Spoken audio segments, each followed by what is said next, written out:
We are 3 weeks into the college football season, but for Michigan State and Iowa, this is what counts. The start of the Big Ten season. A sellout crowd here in Spartan Stadium. Our weather conditions in East Lansing. We have a temperature of 53 degrees and a forecast of light rain. It rained hard here this morning. In fact, it has rained throughout the last 3 weeks. As most of you are aware, the Midwest has been hit by torrential rains, but it stopped here 45 minutes ago, and we will begin this game without rain. George Murphy has the ball teed up, and he will kick it off with James Moore and Craig Johnson, 28, set to receive for the Spartans.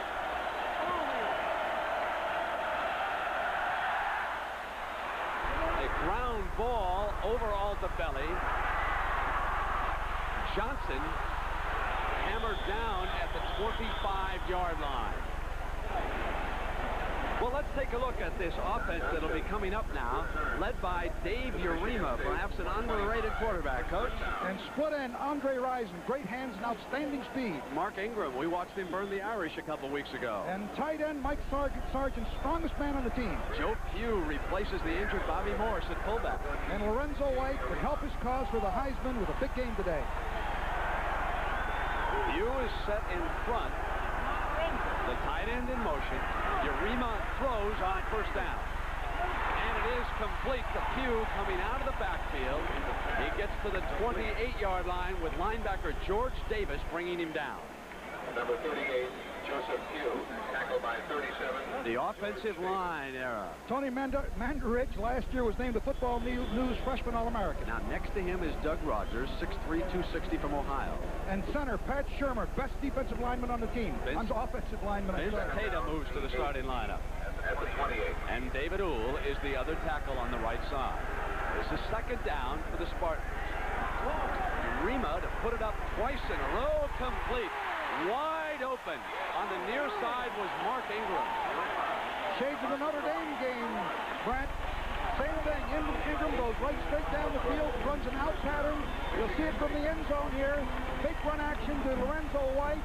Ingram reads the secondary and moves up to the inside. This is the same play that they burned Notre Dame 2 weeks ago. Arrow, that's a 17-yard gain and a first down for the Spartans on their own 45. First down. Urema checks that Hawkeye defense as he comes to the line. He has not been bashful, and the Hawkeyes have to be wondering, where is Lorenzo White? Here he comes. On the toss, the alley was open, and the Heisman Trophy candidate gets into Hawkeye territory before Ken Sims batters him down. See this from the end zone. Watch the good blocking. The fullback Pugh goes in motion. The lead block. They get some good block. Look at Lorenzo pick the daylight right there. Excellent job. Mike Sargent, a tight end, threw one of the great blocks. Jeff Drost, the All-American, was pushed back off the line of scrimmage and could not get any leverage. Brent, he was held there, I think. Number 74, Mike Poole, had a hold of his leg. Official umpire didn't get it. Ball is at the Iowa 45. Sprint draw. And they come with White. That's the play that killed the Hawkeyes in Iowa City last year. Dave Haight, the nose guard, 64, led the defense. All right, let's meet this defense now for the Hawkeyes. Joe Mott started 2 games in '85 and won the starting role this year. Here's the All-American candidate, Jeff Drost. And at middle guard, Dave Haight got a big job replacing Hap Peterson. John Breeze played a lot for the Hawks last year. And Bruce Gear, this poor guy got hurt on the first play of the 1985 year and missed 6 games, but he's back. This is 2nd and 9. Again, the tight end in motion. They roll in that direction. The Ingram incomplete interference. Keaton Smiley reached around, and the penalty flag is thrown at number 44. It looked pretty good up here. It didn't look like interference, but let's take another look. He singles coverage on him. Smiley right there. Keaton Smiley. Let's see if his right hand or left hand gets on him. Ingram turns back to the outside. Let's see. He's making contact with him before the ball gets there. Yes, that's a good call. Made contact before the ball got there. It's a young secondary for Hayden Fry in his 8th year at Iowa, and one that he has a lot of question marks about because this is the first big-time opponent that they have looked at. Dave Urema, one of the better passers in the country. Perhaps an underrated quarterback, and we watch him lead the Spartans to what George Perles hopes will be an eventual appointment to the Rose Bowl. First down. George Perles, after this game, must get the Spartans ready for Bo Schembechler and the Wolverines. That will be next Saturday on CBS. In 4 years, Perles has restored the football fortunes of the Spartans, who has moved inside the Iowa 30-yard line. It is a 1st and 10 at the 29, double tight end formation. They bring Sargent in motion. That toss to Lorenzo White, and he got 3 yards before the hole even began to close. And linebacker Dan Worth, 46th, led the defensive charge. One of the plays they put in, Brent, to beat this Iowa defense, they trapped with the tight end coming in motion on the nose man, Haight. They got a partial block in there, but Worth stepped in there and did a good job on him. Dan's cohort at linebacker is a good one. George Davis started last year next to All-America Larry Station, who has graduated. Urema throwing deep for Ingram. Touchdown, Michigan State.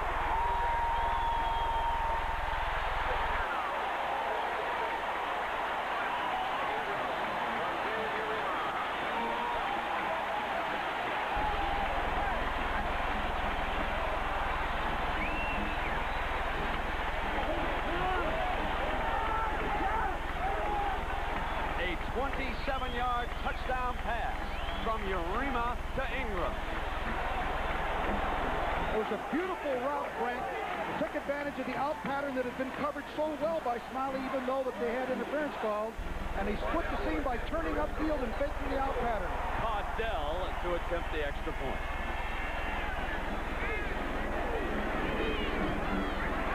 Chris Caudell makes it 7-0 Spartans. But the Spartans should not celebrate too quickly. The Hawkeyes are loaded with firepower.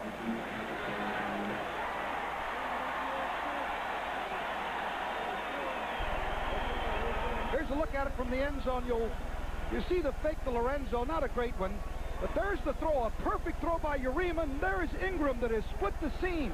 A perfect throw. Look at him lay that ball in there. He only had one step to get it, to keep it from being out of bounds. So when we come back, the Spartans will be kicking off. They lead it by 7. For every man who wears Brute deodorant, there's a woman who'll be glad he did. Because a man who wears Brute deodorant is nice to be close to, and nobody knows that better than a woman. Only Brute deodorant gives you long-lasting protection with the great smell of Brute. Hello. Brute deodorant, cologne, and everything else. Brute. It smells like a man. Great. Night training. It never stops for Mr. Goodwrench. Cars change. He changes. He picks from over 100 General Motors service schools to stay on the leading edge of service technology. He keeps up with fuel injection, turbocharger changes, new electronics, transaxle advances, you name it. He's trained to be good. He's trained to stay good. Mr. Goodwrench. No one knows your GM car better. No one. Tomorrow, Herschel Walker and the Cowboys are going to taste Denver's deadly Orange Crush. Doubleheader action starts with the NFL today on CBS Sports. Era, where was the breakdown in the secondary? Right here, Kerry Burt, number 3, is a deep safety. Smiley is here. Ingram runs and splits the difference. Burt should have been back, but Ingram got past him. Let's take a look at it.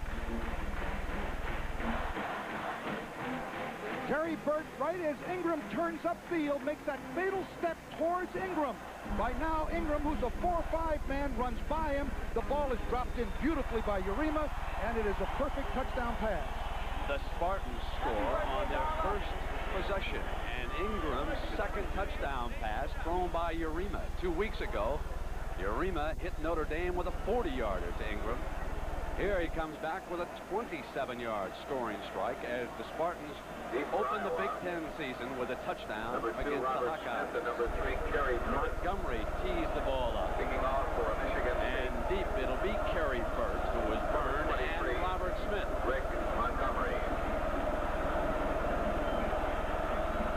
Burt is toward the right-hand side, number 3.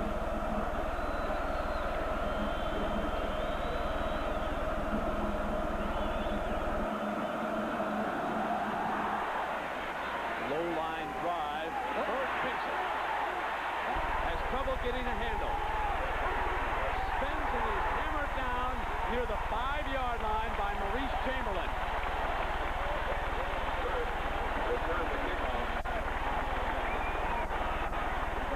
That's a shaky start for that young safety. They'll have to restore his confidence on the sideline. Really is. He kicked that ball. It was tough to get a hold of when you know that 11 men are coming down on you. Now, Tom Paholski draws the first series for Hayden Fry. He fully expects to be using 2 or 3 quarterbacks. He doesn't want the big freshman under fire right away in this game. Paholski's father was a major league pitcher with the Cardinals and the Cubs. He hands off on first down, and Bayless comes behind the left side of the offensive line.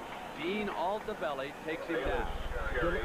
Nice little delayed draw, beautifully executed here. You see Bayless, look at that nice opening in there. We get a great block from number 74, Chris Gamble, that comes up to lead the play. Tom Paholski from St. Louis, Missouri, played high school football at Kirkwood High. He is 6'4", 205. He holds on extra points for the Hawkeyes, and he has thrown for 2 two-pointers already this year. Now, let's take a look at the rest of this Iowa offense. Who's behind him, Eric? Well, Jim Morrow had split end. It was a walk-on, led in yards per catch last year. The speed in Robert Smith. And Mike Flagg, a great tight end, 2 touchdown passes against Michigan State last year. Richard Bass draws a start at fullback. And Rick Bayless, the walk-on, surprise, average of 9.6 per carry. A very tight-looking I formation. Not much daylight.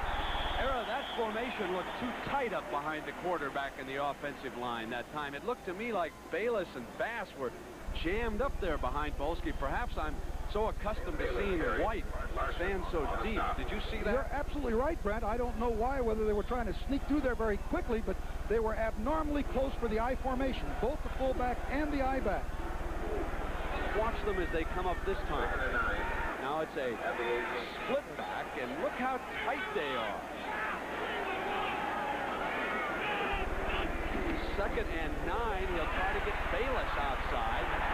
Down at the 20-yard line against this tough Michigan State defense, Mark Nichols led the charge. Now here's the offensive line, and remember, this is one that Hayden likes very much. He's a great one, a preseason All-American. Dave Croston there. Chris Gamble next to him, 6'7". And at center, Mark Sindlinger, 3-year starter there, a great one. Bob Cratch is the right guard next to Sindlinger. He's 6'4". And Herb Wester, 6'8", 285. Biggest offensive lineman. This is a 3rd and a long 5.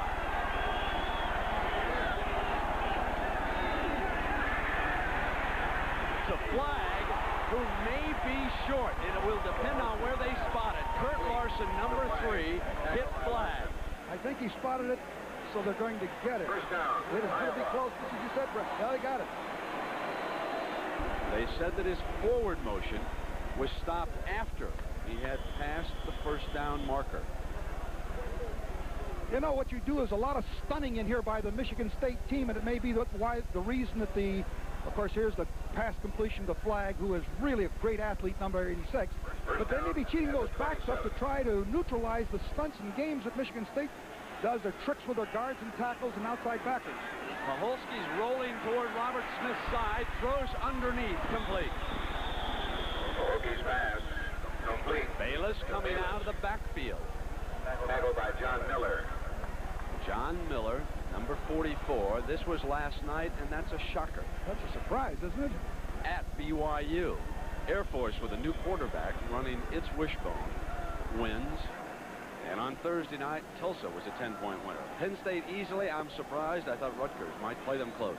Oklahoma to come back after that disappointment last Saturday. And Auburn's for real, aren't they? Don't forget about all the scores on the Prudential College Football Report. Inside power with Bayless this time. I'm sorry, let's check that. That was Richard Bass, the fullback, 23, getting his first carry. Bass is replacing David Hudson. How much will the Hawkeyes miss Hudson here this afternoon, Eric? Hudson's out of this football game. Is not going to play. He didn't even make the trip to the team yesterday. Hayden Fry's really got a serious problem without quarterback. The starting quarterback and fullback are out. Maholsky quarterbacking the Hawkeyes on the opening series. Straight drop and under pressure. Drops it off to Bayless. And Bayless gets the first down before John Miller brings him down. So Iowa with a ball control attack here behind Paholski. And Paholski is showing a lot of poise in here for a starting assignment like he has. You see here a ground level view of it. He steps back, drops straight back, as Long did a year ago. Feels pressure from the inside by Larson, number 3, and he dumps the ball off, and they get another first down. They're picking away at it. Craig Clark checks in at tight end. Look how they stand their tight end up. Hayden Fry has always done that. Bayless can't follow it. Michigan State recovers.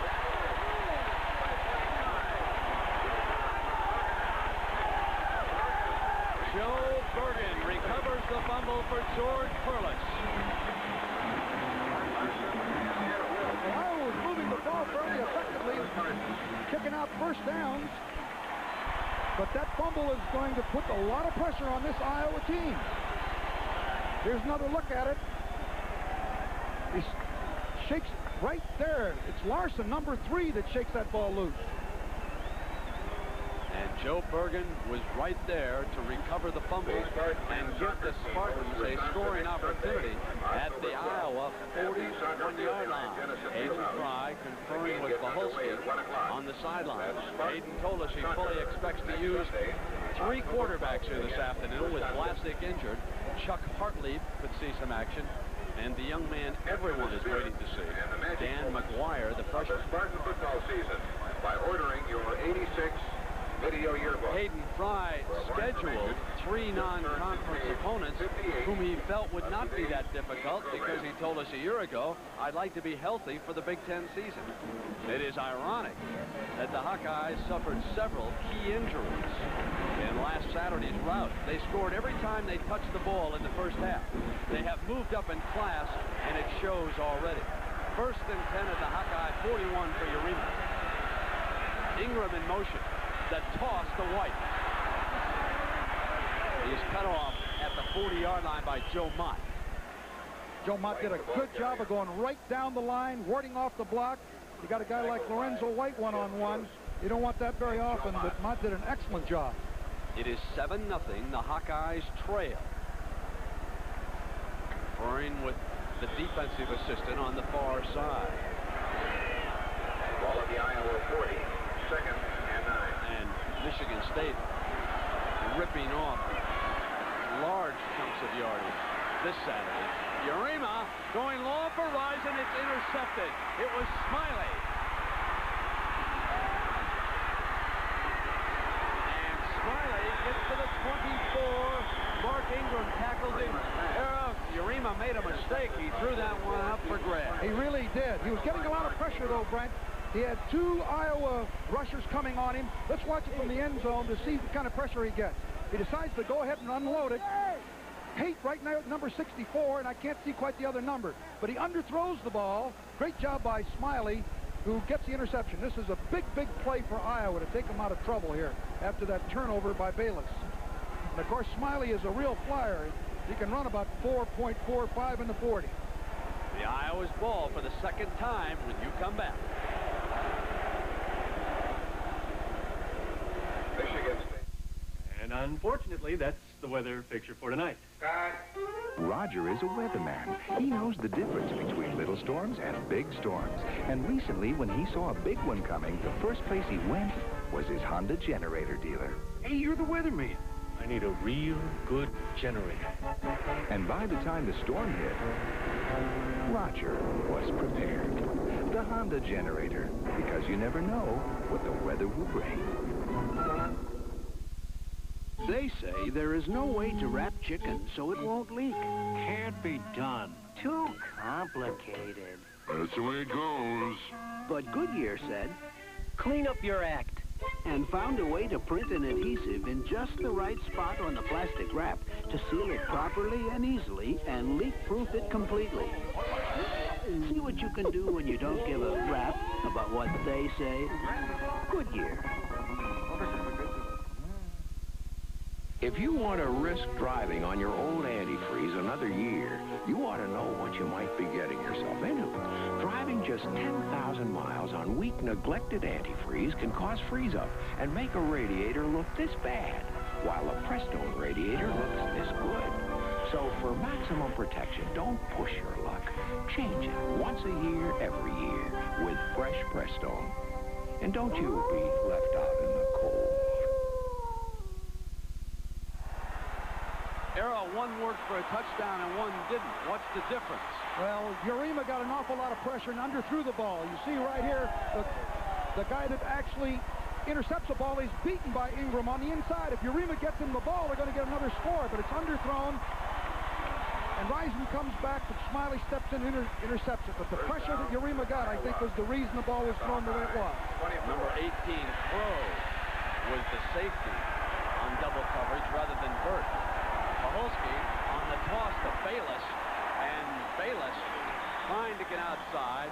Dean Altabelli, number 13 and 39, Paul Bobbitt.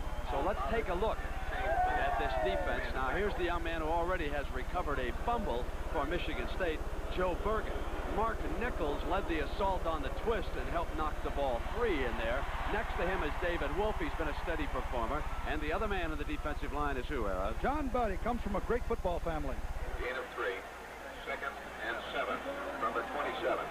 2nd and 7. The ball is at the 27. Iowa trails Michigan State by 7 points. Paholski to the left. And he is brought down by Joe Bergen. Bergen did a nice job that time. Penetrated deep. He stepped in there for Szymanski last week and played so well that he started this ball game. Let's take a look at the linebackers because Michigan State uses a 4-3, Ara. Tim Moore, great outside, strong linebacker. Good speed. Shane Bulla, leading tackler on this football team a year ago and again this year. And, of course, Kurt Larson, we've seen him in action here a number of times this afternoon already. It is 3rd and 7, so 5 defensive backs. The nickel up against Paholski, and it is complete. That ball was to Mark Mazzari. Complete. A first down on a 29-yard completion from Paholski to Mazzari. By Rob Stradley. Great job of running the routes. They split the zones beautifully. You see there with the 2 wideouts, Mazzari is the inside man. Right there. Rowe did not stay with him, number 18. And he gets right in the seam between the linebackers and the deep secondary, and a good throw in there by Paholski. It'll be a first down for the Hawkeyes at the Michigan State 44. 5:52 to go in the first quarter. Michigan State leading Iowa 7-0.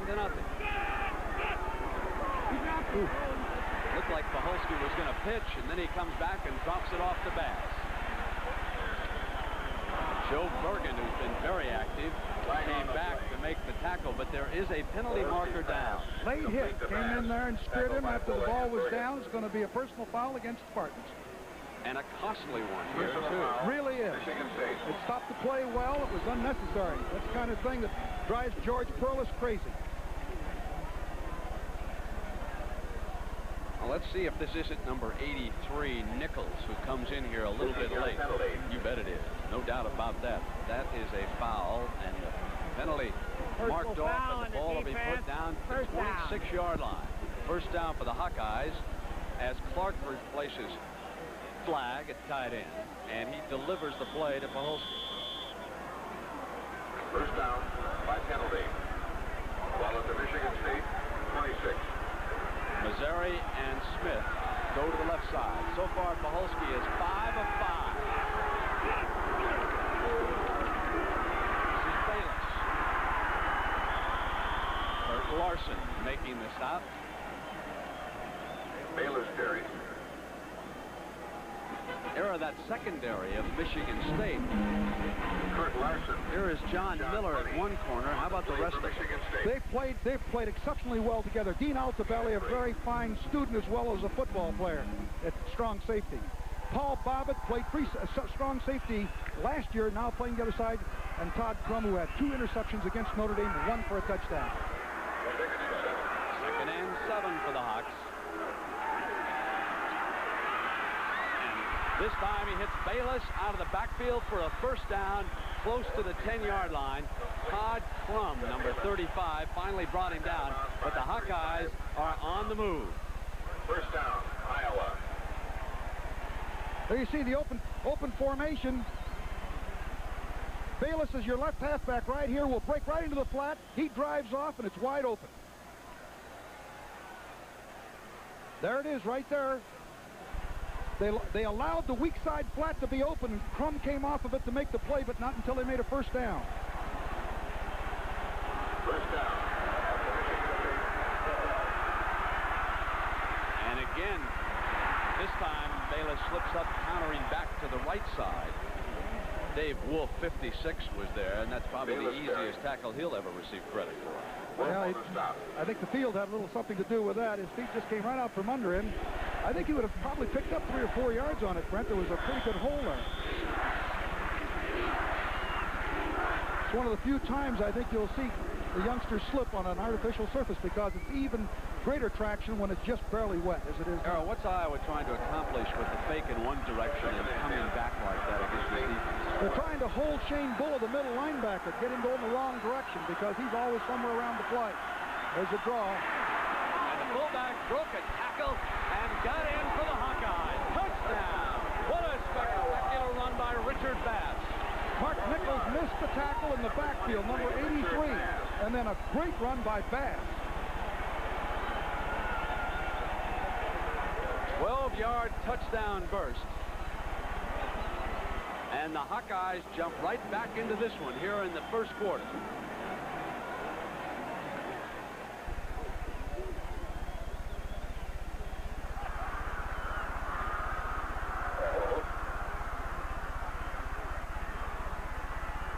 Rob Houtland ties it up. Yes, Houtland's attempt is good. 3:28 to go.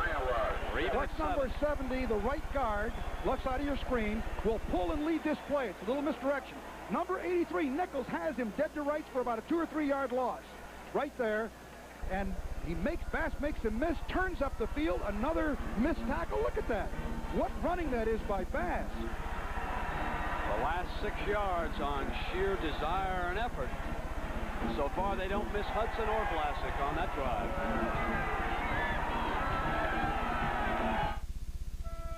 Who says you can't have old world taste and a new world waste? Old world aging and the new world's youthful spirit. Europe's finest hops in America's finest light beer. Michelob Light, old world quality from Anheuser-Busch. Michelob Light, the best of both worlds. Michelob Light, oh yes you can have it all. A Ranger never takes the easy way out. You're reaching deep inside you for things you've never known. Go! That's why getting into the Rangers is tough, and the training is tough. All that you can be. So it makes me feel like I'm part of something really special. All that you can be. And I'm not the only one. Find your future in the Army. Tonight. I'm the absolute last person you ever want to mess with. A thirst for revenge lands Michael Nouri in the middle of a vicious gang war. Downtown on CBS.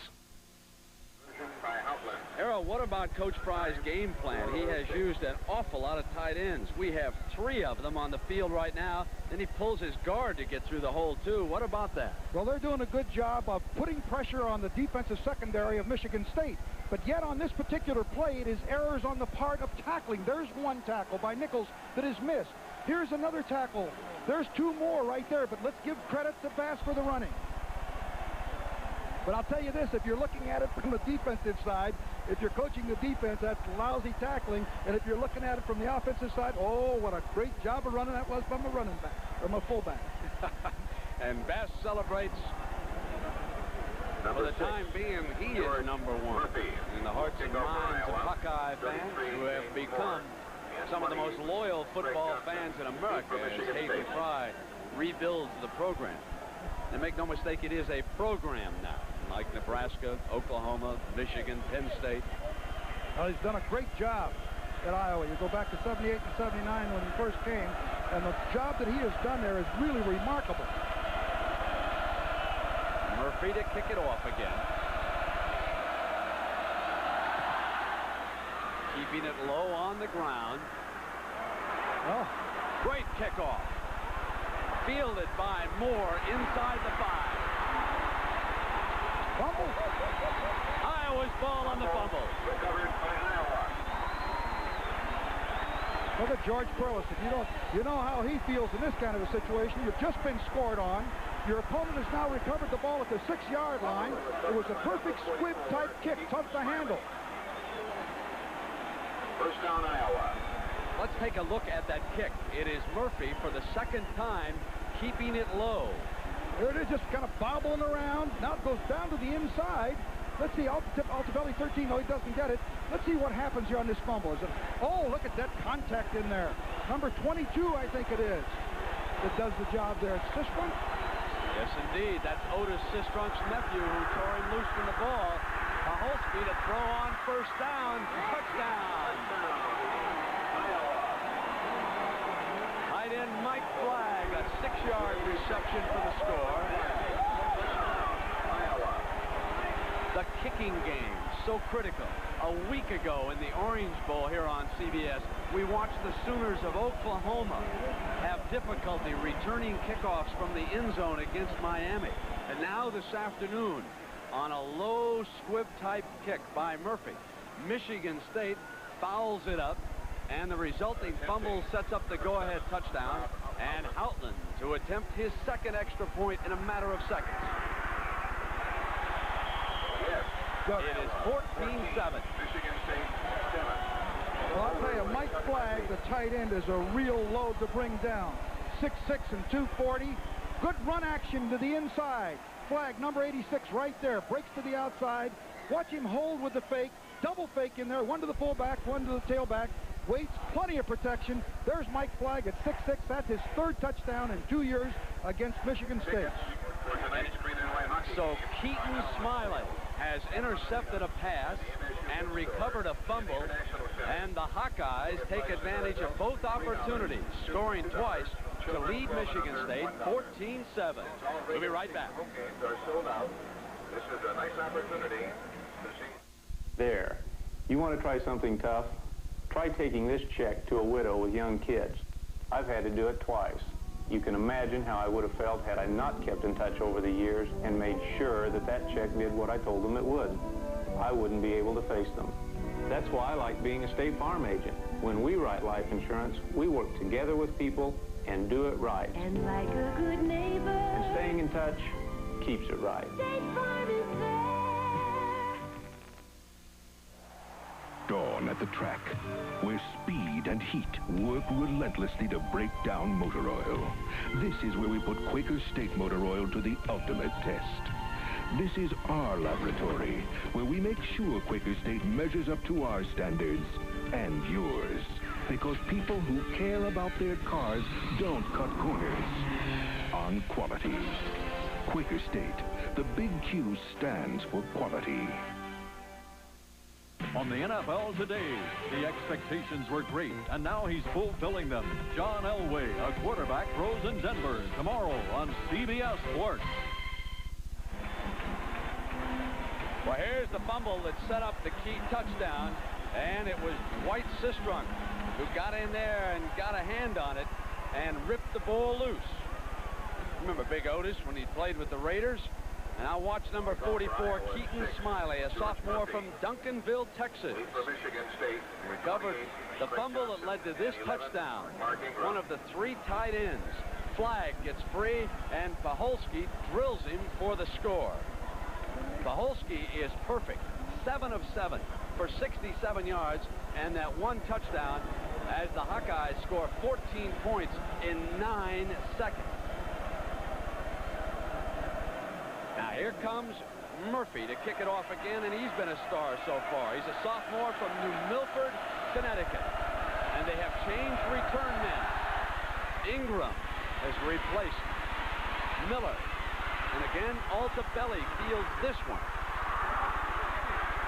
Out to the 28-yard line before a host of Hawkeyes lower their helmets on him. Dean Altabelli.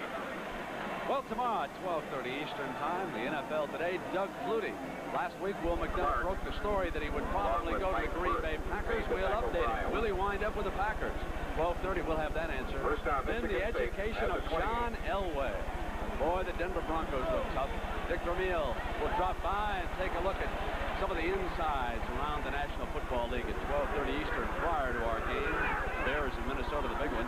There's the toss to White.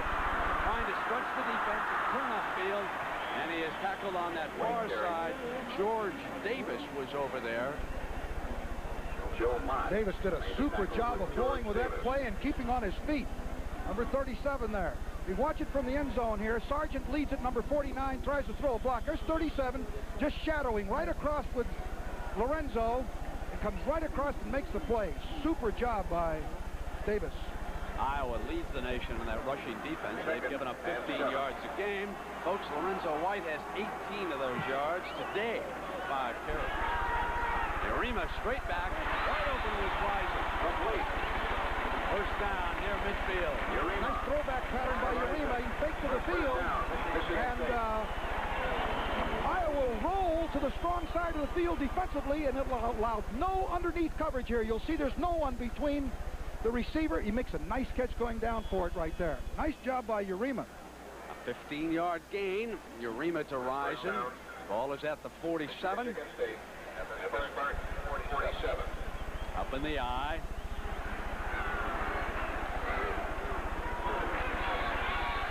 Tight end in motion. The toss again to White. No hold this time. Joe Mott, 97, led the defense. Mott's doing a nice job. Seems like they're trying to attack that side, but they haven't had the kind of success that they'd like with White.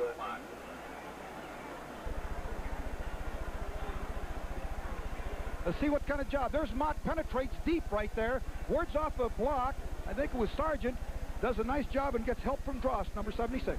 Harold, one of the players being missed right now is the fullback, Bobby Morse, by the Spartans. He's a superb blocker. We've talked about the Iowa injuries, but Michigan State without its talented fullback today because of a shoulder injury. They run the delay, and that'll leave them about 3rd and 10. Steve Thomas, who was in there in the middle of the defensive line, wrapped up White. North Carolina rolling this year. They pull out a tight one against Georgia Tech. And Penn State will win again. Both those teams staying unbeaten, although North Carolina has tied 1 game. Kansas State's not quite as tough as Miami, eh? Be interesting to see whether or not Michigan State goes with a screen here. They did a lot of timing up of screens on Thursday, and they looked very dangerous. Let's see whether or not he goes for a first down play with a pass or something tricky. 5 defensive backs in this coverage against Yarima. And it's the Rising. He went to the first down flag before he went out of bounds on the far side to keep this drive going. First down for the Spartans. I don't know how Yarima got that ball in there. Let's take another look at it. He fakes to the field to Lorenzo. Now watch Rising cross from your right there. Oh, he almost gets that ball. That's Burt. I thought he had deflected the ball from this vantage point, but it just got by him. Yarima 5 of 6 for 73 yards, 1 touchdown, and that interception when they were going in. Michigan State could be up by 14. Instead, they're down by 7. Here's the toss to White. He'll come to the wide side. Cannot break the tackle. That was Kyle Crow, the free safety, but there's a flag down. Nice tackle by Crow. Lorenzo looked like he wanted to go. It's against the Hawkeyes, a dead ball foul. 15-yarder, first down. See if he didn't get speared. Lorenzo White with Crow bringing him down, and Smiley and also Burke coming in late. There was no question about foul the defense. First down. Ball is down to the 22. What a rivalry this has become. 2 years ago, Michigan State keeps the Hawkeyes from the Rose Bowl. Last year, Iowa rallies, wins at 35-31. Here it's 14-7. Iowa leading, and they run the fullback Pugh up the middle. Try to get the defense to chase White, and Bruce Deere, 94. Not having much of it as he brings Pugh, number 38, down, and that's the time remaining in the opening quarter here in Spartan Stadium. Well, it was nice of the weatherman to stop the rain. Came down hard early this morning, but we haven't had a drop once the game got underway. And we got a dandy brewing. Hayden Fry's Iowa Hawkeyes lead the Michigan State Spartans. It's 14-7. We'll be right back right after this message and a word from your local station.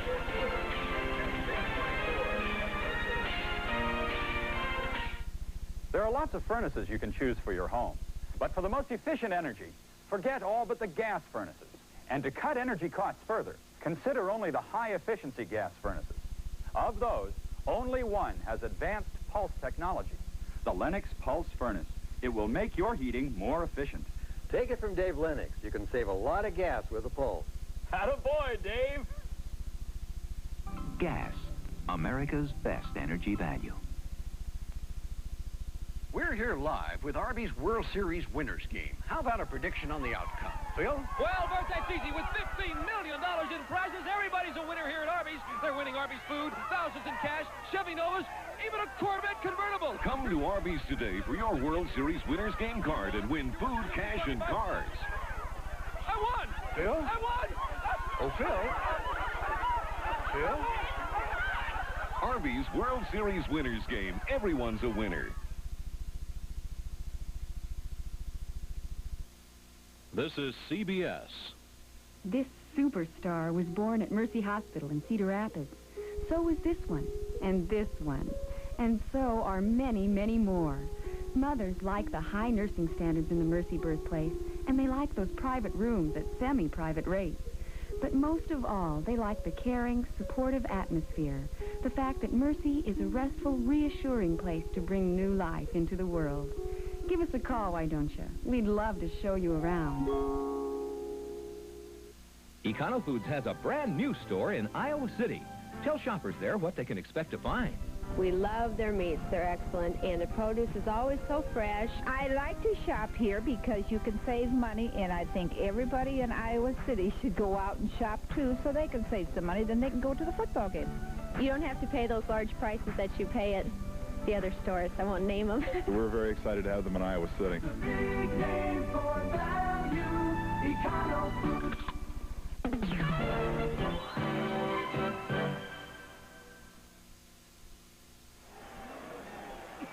Senior quarterback Dave Urema, and we asked him what he expected from the Hawkeye defense. Well, from what I've seen so far, Iowa likes to come after you. They like to bring their linebackers right up on the line, and they like to put a lot of pressure on you. And the great thing about that is they're leaving guys like Andre Rison and Mark Ingram one-on-one out there, and hopefully we'll be able to hurt them in that aspect. Which is exactly what has happened. He hit Ingram without pressure for a touchdown. He went to Rison under pressure and threw the interception that turned this game around in the first quarter. Iowa leading Michigan State 14-7 as we start the second. Lorenzo White cannot twist free that time, and Richard Pryor, 99, led the defensive assault that time. They're bringing that strong end hard. Pryor, the strong end, replacing Mott in there. really came, got a lot of penetration and destroyed the timing of that play. We are in Spartan Stadium, East Lansing, Michigan, along with Ara Parseghian. I'm Brent Musburger. Michigan State scored first in this game, and Iowa came back. And it is 14-7, and that's an accurate stat. 101. Everything but the scoreboard. It's 14-7. That's the key number. Yeah, right. In motion, Urema, he has time, goes toward Rison, and Smiley was there with coverage. What an afternoon Keith Smiley is having for the Hawkeyes. He has intercepted a pass. He's recovered a fumble. He's had quite an afternoon. Here's another look from the end zone. Good recovery here by Smiley. Knocks the ball away just before Rison can get it. And number 16, Chris Caudell, number 7, will attempt a 34-yard field goal. This would pull the Spartans to within 4. Pete Risco, backup quarterback, is the holder. No good. The lead stays at 7 against Michigan State. Caudell's field goal is no good, and no one is more disappointed than that young man. Well, next week, it'll be the Michigan State Spartans against the Michigan Wolverines. Big day for Bo Schembechler. Tonight, he can win number 200 against Wisconsin. And coming up on the Prudential College Report at halftime, Jim Nantz will take a look at Schembechler and the Wolverines. And next Saturday, an important one as far as this state is concerned. And that helps recruiting. And Bo Schembechler does not like to lose to Michigan State. George Perlis is not thinking about Schembechler right now. It is a fake draw by Paholski. He's been perfect a lot of time, and he can't get it off. Nichols finally breaks free and tackles Paholski for a 10-yard loss. Well, you can't blame the offensive line because he had an awful lot of time to throw the football. Let's see, he comes back in the pocket, fakes the draw right here. He's got enough time here. Time, plenty of time. Nichols finally breaks loose, and you're going to expect a sack if you had plenty of time to release it. He could have thrown the bone, gotten away from the negative yardage. That's probably the inexperience that he has. I think so. Here is 2nd and 20 for Paholski. He comes up inside with a conservative play. His fullback, Richard Bass. There is a flag down. Ball carrier Richard Bass. It's against the Hawkeyes on the illegal procedure. They're going backwards. George Perlis' defense in a very good attack position, and you wonder if Hayden Fry will elect to put it up here on a 7-point advantage. 13:23 to go. Bad field position. Backup quarterback. What's your feeling there, huh? Well, the problem, he's looking at 20 yards, 2nd down and 20 yards. He certainly doesn't want to make the error that Michigan State made on that kickoff and turn it over. Now it's going to be 25 yards. Nothing worse than that. Standing on the sideline, and you got to go 25 yards for a 1st down from your own 5. Hawkeyes have been penalized 3 times for 35 yards. Ball on the 5. 2nd and 25. 2nd and 25, and wholesale lineup changes by the Hawkeyes. They bring the wide receivers out and get a little more power into the lineup. Good place for a quick kick. All those backs are up there close here. This is that conservative formation that Hayden has featured. And with a little play fake, they come back with Marshall Cotton, a backup fullback, number 25. Well, they got it out of there from that dangerous area where you want to punt that ball. They were right on the margin there. Now at least they've got some running room. And here they come with 3 more substitutions. It's a little cross buck here from a sort of a stacked eye or the power eye. And Cotton comes up, gets nice blocking, picks up enough yardage to take him out of that danger area. This is 3rd and 16. Ball is at the 13. And they go into punt formation. An offensive lineman was calling timeout. There's penalty flags down. Penalty markers down. Whistles had sounded. Now I saw Craig Clark come up and asked for a timeout on that line. They had gone into punt formation on 3rd down. Let's see how the officials sort it out. Timeout. That's indeed what happened. Before the ball was snapped. And that's exactly right. It was before the ball was snapped. Clark stood up and asked for a timeout. Timeout, Iowa. So play is stopped. Now George Perlis wants an explanation. He saw the penalty flags down. Iowa, timeout. They're first. Now the officials will tell George, and meanwhile Hayden Fry will confer with his players on the sideline. We've got 12:30 to go in the first half.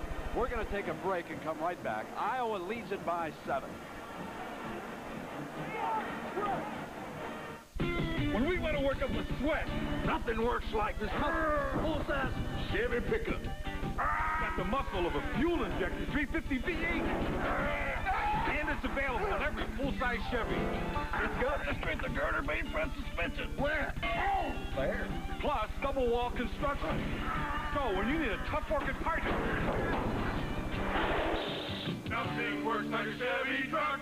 Nothing. Yeah? Yeah. Right? The pure, natural beauty of glass comes only from the purest sand. One of the few inexhaustible natural resources. And glass can be recycled again and again to bring you more and more of the good things that come in glass, just as their maker intended. Brought to you by the people who make glass containers, naturally. The Michigan Wolverines, a team of explosive dimensions. But can they control the one-man explosion of Heisman hopeful Lorenzo White next Saturday on CBS Sports? Eric, count the number of players out there for You see, Iowa. they're short one man. You count 1, 2 on the right side. There's 3 over here. Clark is trying to call timeout. And, of course, he realizes that they're short one man, and it's danger of being blocked. So you see him stand up right here, calling timeout, just as the ball is snapped. Now, it's a close call. But the officials say that it was a timeout call. Now, remember, they were in punt formation on 3rd down. So they reinsert Paholski for this 3rd down play. He rolls to the right, pump fake, down the sideline towards Smith and overthrew him. Smith had slipped, and he was triple covered deep by the Spartans. They were not fooled, but they wanted to get to the speedster from the Dallas Texans. This is a good call by, you see Smith right here. They're trying to run deep on him right there on 3rd down and long. See if they can get a one-on-one, maximum protection there. No one else goes out. The only man. Smith turns back to the inside if they could have hit him right there. But here's the punt. Astrobala hangs it up, and Todd Crum at the 35 gets down to the 49-yard line. Marv Cook, 84, brings him down. It was a 52-yard punt and a 13-yard return by Crum, who has replaced Bobby Morse as the punt return man. So tomorrow, the NFL on CBS after the NFL today. Jerry Burns' Vikings doing a job, but can they handle the Bears of Mike Ditka? Washington, New Orleans, Giants, St. Louis, Philadelphia, Atlanta. Those are our early games. Then late, Dallas against Denver, a test for John Elway, or Tampa Bay against the Rams. Michigan State with a first down on their own 48. They trail it by 7. There's the toss to White. Dave Haight, number 64, grabbing at his jersey and gained about a yard. Haight did a nice job of coming off of his block and flowing with the play. They're doing a much better job against White than they did last year in Iowa City. What's the difference defensively? So far, they've been flowing. White has not been able to get leverage at the corner. I think they probably would be better off if they used a couple of isolation plays or power plays right to the inside with White. He's carried 10 times for 25. Send him out as a pass receiver. Throw back incomplete the other way. There was something wrong with that pattern. They had 2 men right there on the spot where Urema threw the ball. Gasevich thought the ball was intended for him. You're right. There was a pattern breakup that time. And Gasevich looks like maybe he says I was the problem. He's a tight end. Let's see it again. Good fake. Let's see right here. Is Kasevich recoiling right there? Well, I think he was trying to throw the ball to Ingram that time, coming across the middle. They had two receivers in the same place. Ball up to 50. An error. And this is a throwing down again.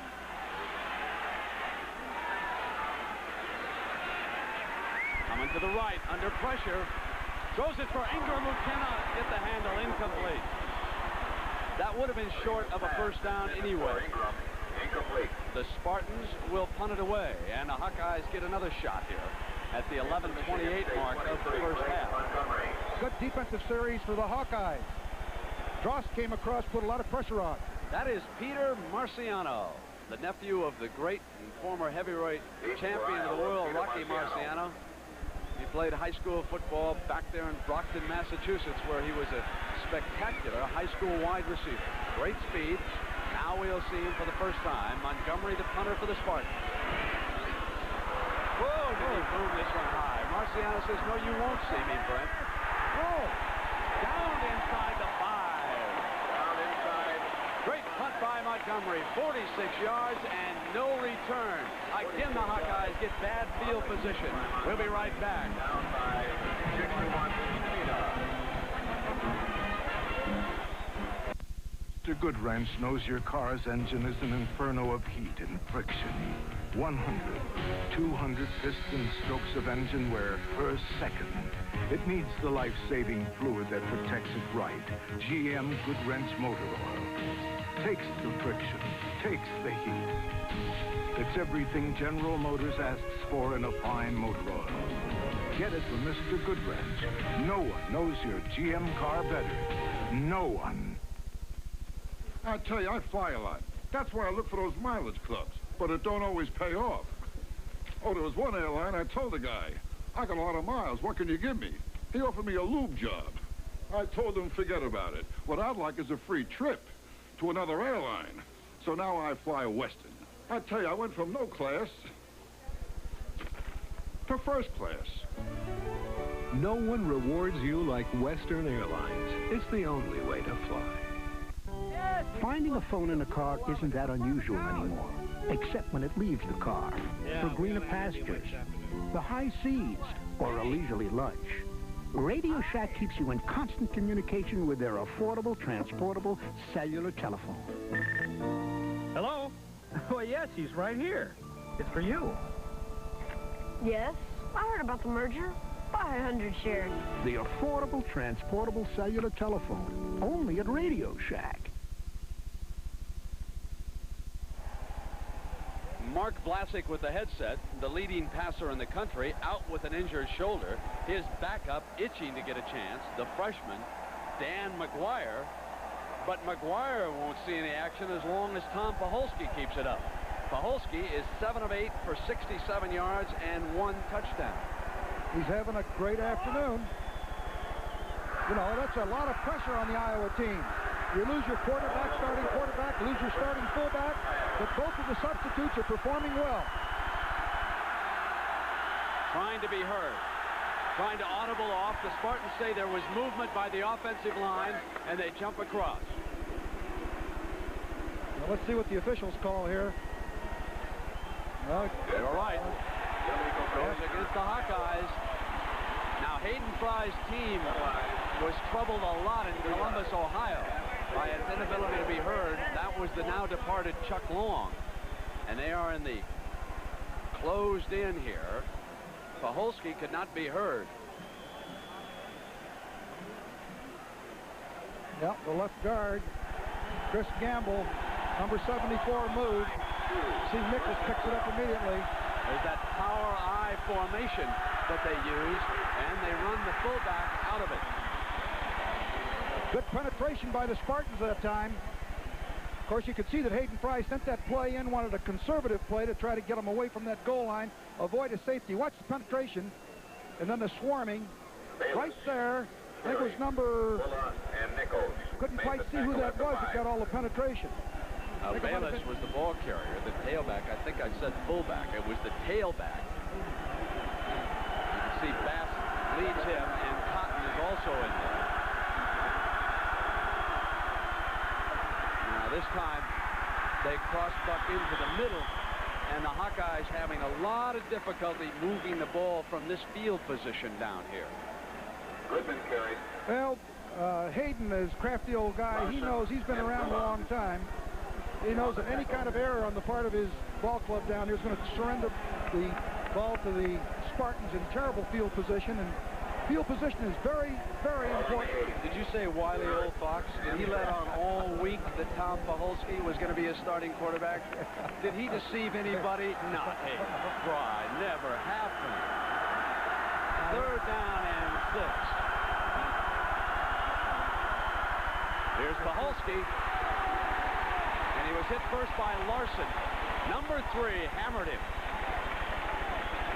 Michigan State's got to be careful. They're going to come up with another roughing penalty for a late hit. It was very close.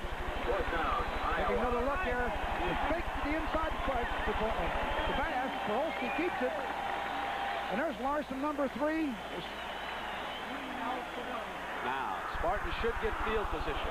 Ostroballer's punt. Good favorable bounce. Gets across midfield. It'll roll dead near the 46-yard line. That's a 41-yard punt, and an Iowa roll at the end helped out. 41 yards on the kick. Well, here it is 14-7. Brown defeated Princeton, the Ivy League, and Northwestern would like to have been playing another Ivy League team today. Indiana, one of those underrated squads. Jeff Berger lights it up again for Auburn this afternoon. Joe Paterno stays unbeaten with those Nittany Lions, and Georgia in a tough defensive battle wins by 4. Here's Urema. 1st down. Spartans trail it by 7. On 1st down, he hits Risen. Risen to the 35-yard line. That's an 18-yard gain. Great throw by Urema. Risen was not that open. Had coverage on him. He delivered the ball perfectly. Here's a end zone shot of it. Watch to the right side of your screen as Risen moves into the picture right here. There's the throw right there in between 2 defenders. And Burt, number 3, finally catches up along with number 9, Sims.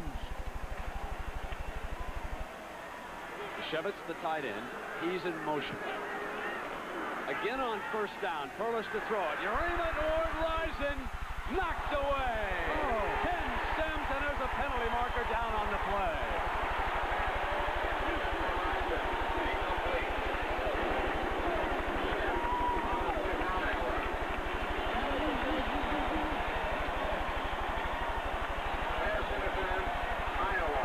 Let's see if we can pick up the interference. We got one-on-one here. With Risen just goes to the inside. Here comes Sims back to the inside, the only starter coming back from last year. Let's see if he makes contact before the ball's there.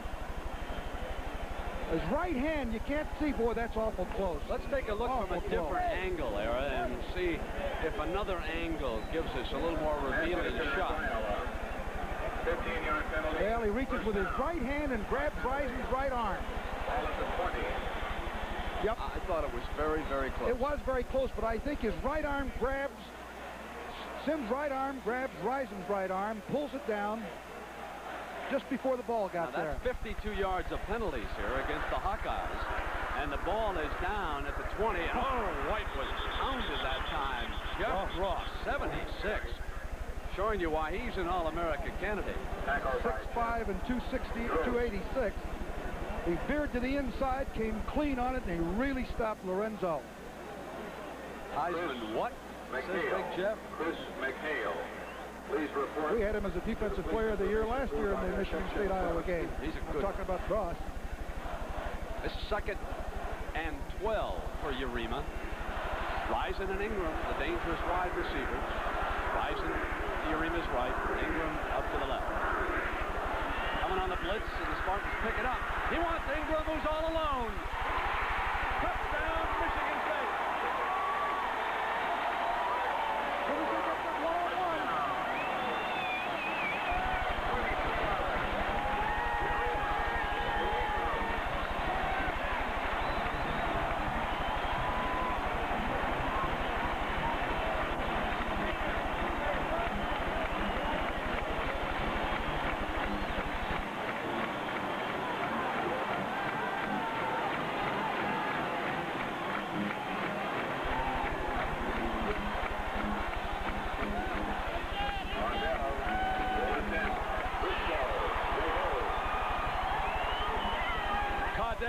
attempt the extra point.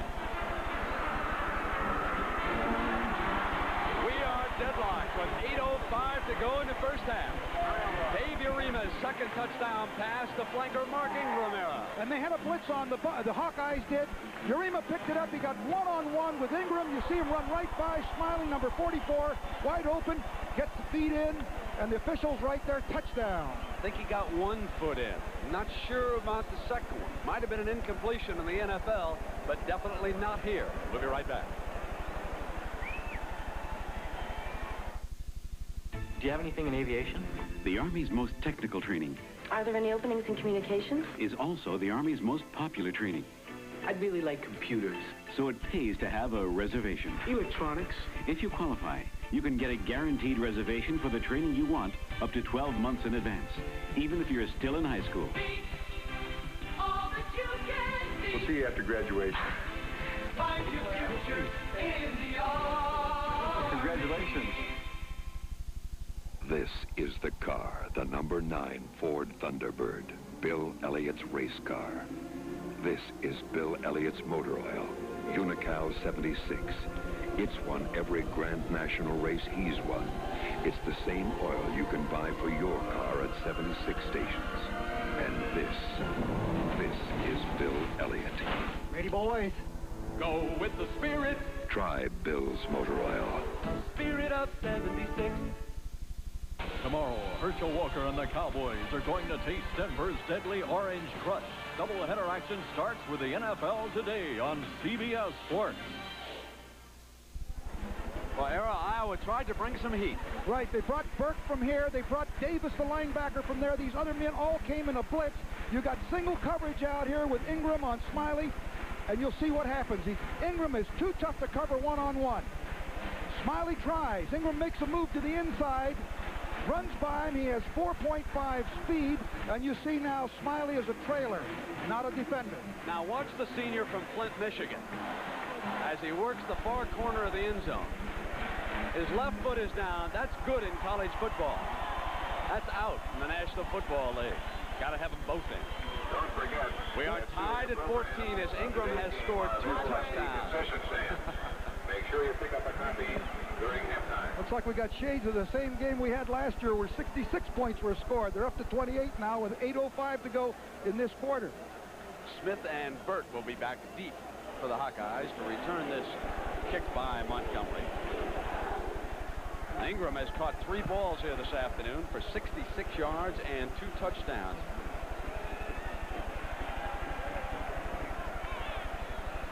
There's the man who set it up with a great punt, because Iowa could not get out of bad field position. Michigan State took over near midfield, and the Spartans moved in. Oh, that kicking game.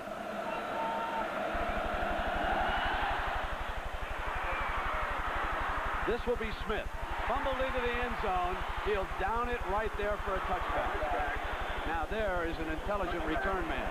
He fumbled it outside of the end zone, and instead of thinking, my goodness, I've got to get it out of here right now, they're coming after me, he just downed it right there and said, let's go play at the 20. Great smart move by Robert Smith. And how about in the Notre Dame game, Crum fair catching that kickoff when it looked like he was going to get knocked down before the ball got there. Tom Paholski, whose father was a major league pitcher for the St. Louis Cardinals and the Chicago Cubs, brings the Hawkeyes to the line of scrimmage, tied here at 14. That tight formation with Paholski checking off at the line, and the backs are confused. Paholski, and it's caught. The gamble fails, and they hit Morrow. He is out of bounds at the 47-yard line. Oh, error, that could have gone the other way. It was an audible. They saw they had single coverage to the outside. He got it there. He took the chance. It was could have been very costly. There you see the backs really got confused. They weren't sure. There's the throw to the outside. Didn't quite get there this time. And that was a fellow that intercepted 2 balls against Notre Dame.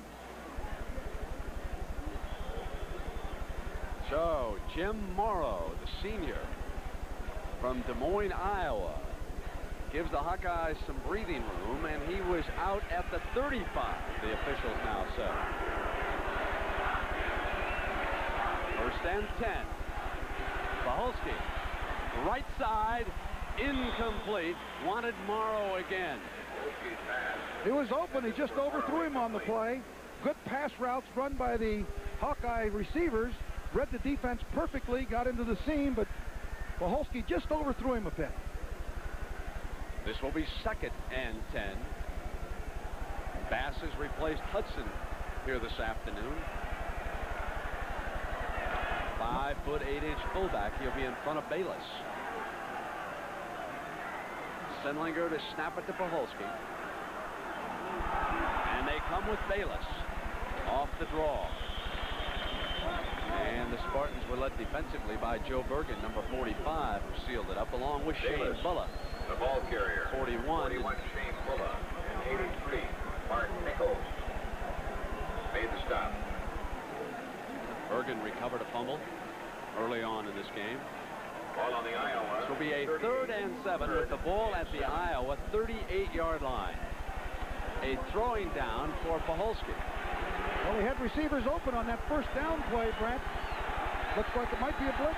Nope. Rolls to the right. Throws on the move. Complete. No, he's hammered loose. Altobelli put a hat on him on the far side. Morrow had a completion, and the young man who knocked the ball loose from Timmy Brown 2 weeks ago has come up with another spectacular hit. He's supposed to be a student there. He is a doing good hitting guys this hard. And he's only about 185 pounds. Watch this contact. He can really hit. His timing is beautiful. Morrow, the ball's right there. There looks like a catch. Boom, the ball flies out because Altobelli really puts a hit on him. Ostrobala on 4th down.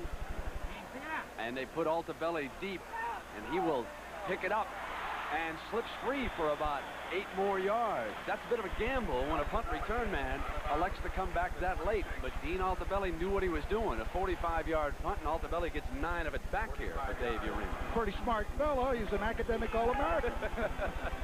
We'll be right back. We're tied at 14.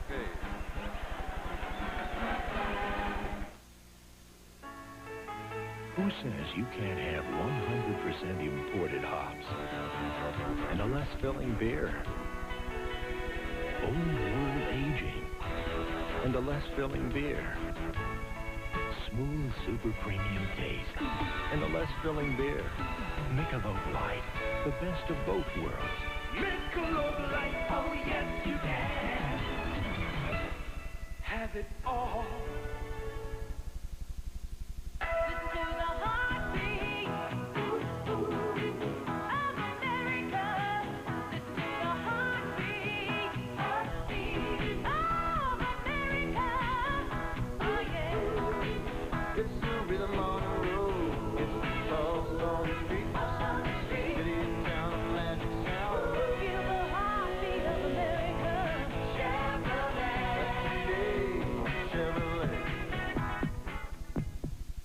On the NFL Today, the expectations were great, and now he's fulfilling them.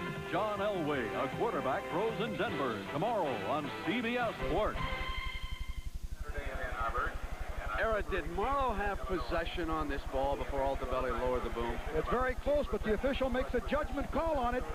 He's got to have possession. The rule this year says if there's any doubt at all, it's no possession. That was the new rule that was put in this year. And thus there was doubt. 1st and 10 for the Spartans. Urema dumps it over the middle. The screen to Lorenzo White.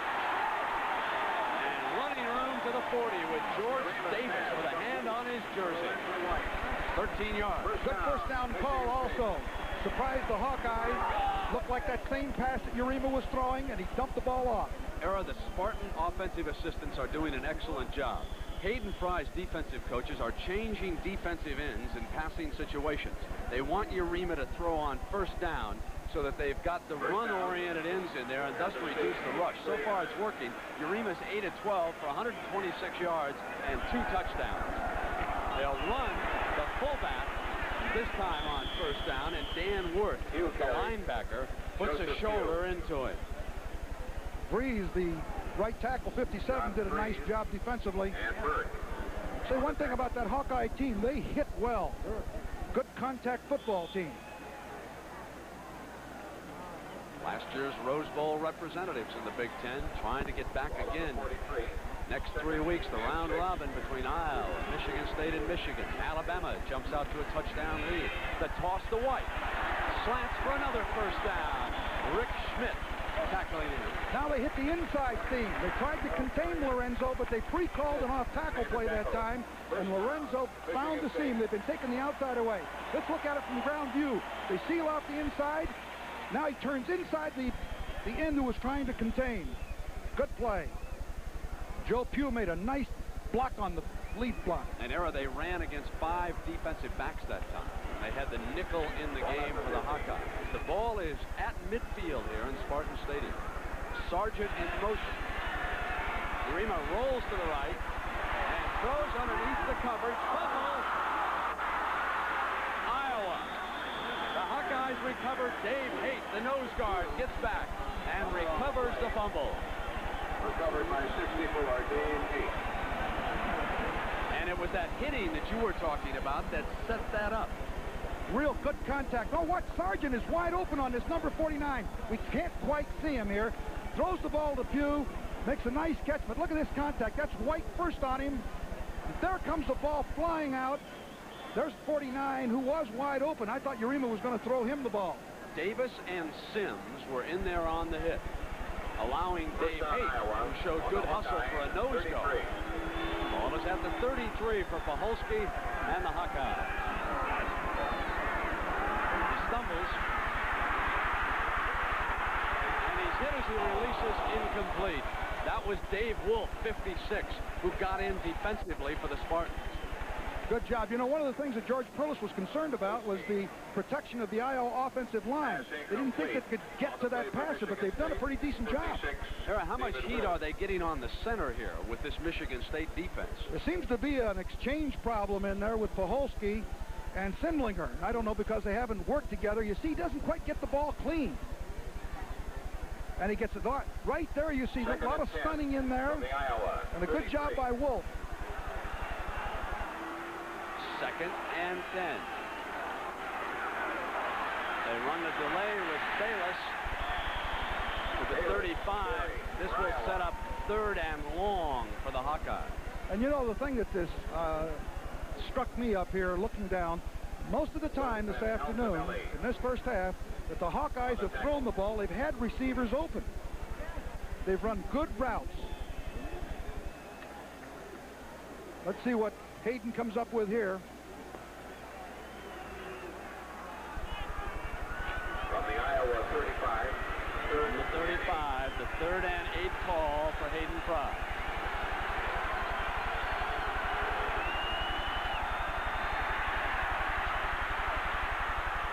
There it is. And he's got his first down. This is tight end Marv Cook, number 84. They were using 3 tight ends, and Paholski hit Cook for 19 yards. A good throw by Paholski. You see it from the end zone here. They fake a sweep to the right. Paholski comes back. Now you see Cook come from left to right. There's the ball delivered right there before number 44, Miller, can get there. And it's a first down and a good play by the Hawkeyes. We are live from Spartan Stadium in East Lansing, Michigan. Michigan State and Iowa are tied at 14. 4 minutes and 47 seconds to go in the first half. The Hawkeyes of Iowa with a first down. Tom Paholski, under pressure, throws incomplete. The scoring summary in this game. Urema to Ingram, 27 yards, and Michigan State moved up by 7. But then, like lightning, the Hawkeyes came back. They tied it on a run by fullback Bass from 12 yards out. The kickoff was fumbled, and 1 play later, Paholski hit flag for the touchdown that put the Hawkeyes in front. Then in the second quarter, it was Urema again going to his talented wide receiver, and Ingram pulled this one in for his 2nd touchdown of the game. And Urema and the Spartans are all even with the Hawkeyes at 14. 2nd and 10. Hawkeyes are having trouble picking up Mark Nichols, number 83. He's getting a lot of pressure on the passer. 2nd and 10, and Paholski with a deep drop. Under pressure, throws incomplete, out of bounds. There's a penalty flag down at the line of scrimmage. David Wolf put pressure on the passer again. Illegal receiver down the field. Ineligible receiver downfield. He was easy to pick up. Chris Gamble just walked back to the huddle from about 15 yards downfield. He's only 6'7", folks. The official could hardly miss him when he says, I always wanted to be a tight end. I got size for that. Come on, Hayden. Somehow he missed the call. Was that a guard eligible? Everybody else was blocking, pass protecting. I'd like to have a little piece of the action here. Boy, the Hawkeyes have been penalized a lot here in the first half so far. That's the 6th penalty against Iowa for 57 yards. Ineligible receiver downfield. And just one for Michigan. Iowa, 5-yard Michigan penalty. State. Second and 15. You'll see Michigan next week against the Spartans of Michigan State here on CBS. This is 2nd and 15. Straight back. Paholski throws underneath to Smith, looking for running room, and he is wrapped up. That'll leave about 10 yards to go. Tim Moore and John Miller, 42 and 44, had the little man corralled. Principle of that defense is they want to complete a pass for 3 or 4 yards, go ahead. Everybody was sinking back deep, and they tried to hit Smith, but Smith was running across the field rather than up the field, and of course it was tough for him to turn up. Hayden Fry's got to be thinking, when am I going to let the big fella get in there and trot? Folks, wait till you see his 6'8" quarterback. I'm telling you, he can really hum it. He says he can throw it. Hayden said he can throw it farther than any quarterback he's ever had. But Paholski is 4 of 7 on 3rd down this afternoon. So he's keeping everybody over there on the sideline with a splendid performance here for Coach Fry. Incomplete, he threw behind the receiver that time. Mike Flagg, the intended receiver. Incomplete. Crump on the play for State. 4th down, Iowa. Mike Flagg from the top of your screen crossing over. The ball is thrown slightly behind him. Let's take a look at it here. It had receivers open. You'll see number 35, Crum, jump on him on coverage. The ball is thrown slightly behind. Osprabala hunts, and Altabelli going to let this one go out of bounds. So the official moving up to the 17-yard line. We'll be right back.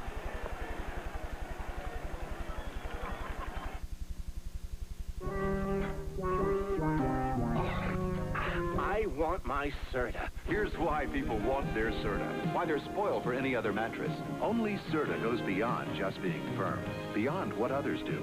We top our support with the extra comfortable Serta surface. A unique difference you can feel in a Serta Perfect Sleeper. Perfect Sleeper on sale now during the National Home Furnishing Sale at participating stores. It's all part of the Perfect Sleeper Golden Anniversary celebration. 24, Northwestern. Michigan State and Iowa tied at 14. Alabama. Last year, do you remember? We had a shootout in Iowa City. Bobby McAllister played quarterback for the Spartans. The Hawkeyes thought it was going to be easy. This was Michigan against Michigan State, which you'll see next week. Harbaugh to his tight end, Eric Addis, for the touchdown. Then on the following series, Montgomery was back to punt, and Heron got in to block it. The ball rolled into the end zone, was recovered by the Wolverines, and they went on to blow the Spartans out of their own stadium, 31-0.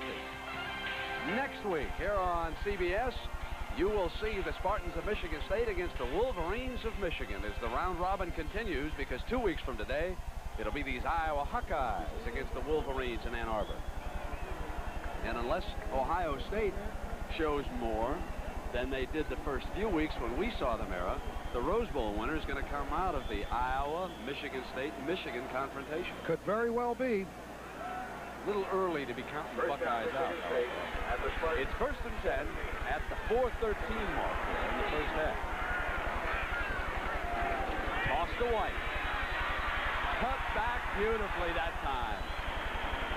Terry Burt, number 3, along with John Breeze, 57. That was one of his better-looking individual efforts. It was a good job by Lorenzo. This is a worse starting position here, field-wise, for the Spartans. They get daylight. Everybody's chasing to the outside for him. And Lorenzo sees the daylight inside and picks up 5 yards. He is one of the more dangerous cutback runners in college football, especially on artificial turf. Those numbers reflect a doggone good job by the Hawkeyes, 13 for 36. From the 22. Now, they've been very aware of that cutback, and they've been pursuing and watching that lane. This time they run him, and he cannot get out of Richard Pryor's grasp as the junior from Elizabeth, New Jersey, along with Dan Worth from Des Moines, bring him down. Well, you talk about a national recruiting program. You take a look at the Hawkeyes. He gets players out of Texas, good ones. He gets 6'8" quarterbacks out of California. He gets defensive linemen out of New Jersey. He gets running backs out of New York. George Perlis, he gets down into Ohio, battles Schembechler here in Michigan. 3rd and 5 for Urema.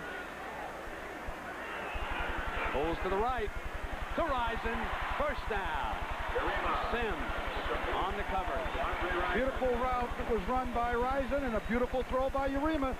It's very tough to stop because they read the defense as well. You see from the end zone here, you see Rison come into your picture right between the seam. Look at him split the zones. Deeper than the outside backers and inside backers, and in front of Sims, the left cornerback, number 9. And that 13 yards puts the ball at the 35-yard line. 2 minutes and 38 seconds to go here in the first half. We are tied at 14. 36. Bishevitz in motion. And a throw underneath the defense that time. That's complete. And he went to his fullback. That was Pugh, who has replaced Morse. And Davis was on the coverage. Bruce Gear did a nice job, number 94, of putting the pressure on Urema. He had to pull up and then throw the ball under a little heat. So Urema waiting for the play to come in from the sideline. Sargent will deliver it to him as Perlis's offensive assistants rotate tight ends here. Urema comes up behind Shermer, who is a fine center. 5 defensive backs he's looking at this time. Throwing deep. Ingram is open. Has to hold up a second. Incomplete. He's put those zones again. Had him beat. Ball was on his fingertips. He thinks there was interference, but I think it's okay. Let's take a look at that seam that you're talking about, Errol. Right here is Ingram. He'll come up the field and split the seam between Burt and the outside, which is Sims. Watch here. It runs right to the inside. Beats him. He's got him beat. Sims, number 9. Oh, the deep free safety comes over right here. I'm sorry it wasn't Burt. But right there, it's in his hands. He thinks he had interference, but I think it was okay. Errol, I'll tell you, he was open, and Urema's ball hung a little bit in the air. That's a very good point, Brent. Urema has received the play from the sideline. It is 3rd and 10. He's got 1:41 to go, and Michigan State will call a timeout. There first. So while they get settled up, why don't we take a look at these 2 fine campuses? Iowa, located back in Iowa City, Iowa.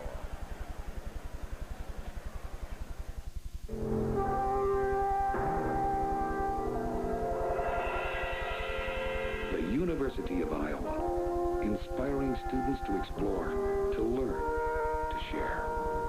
Embracing the belief that liberal arts, the sciences, and international studies are essential in preparing students for life in a changing and complex world community. The University of Iowa, lighting a path in the future from the heartland of America. At America's premier land-grant university, we've produced 5 Rhodes Scholars in 4 years, and the nation's most widely used anti-cancer drug. We're the home of the nation's Institute for Research on Teaching and the national superconducting cyclotron. We're proud to be the pioneers of the land-grant commitment serving people. On the banks of the Red Cedar, Michigan State University, East Lansing.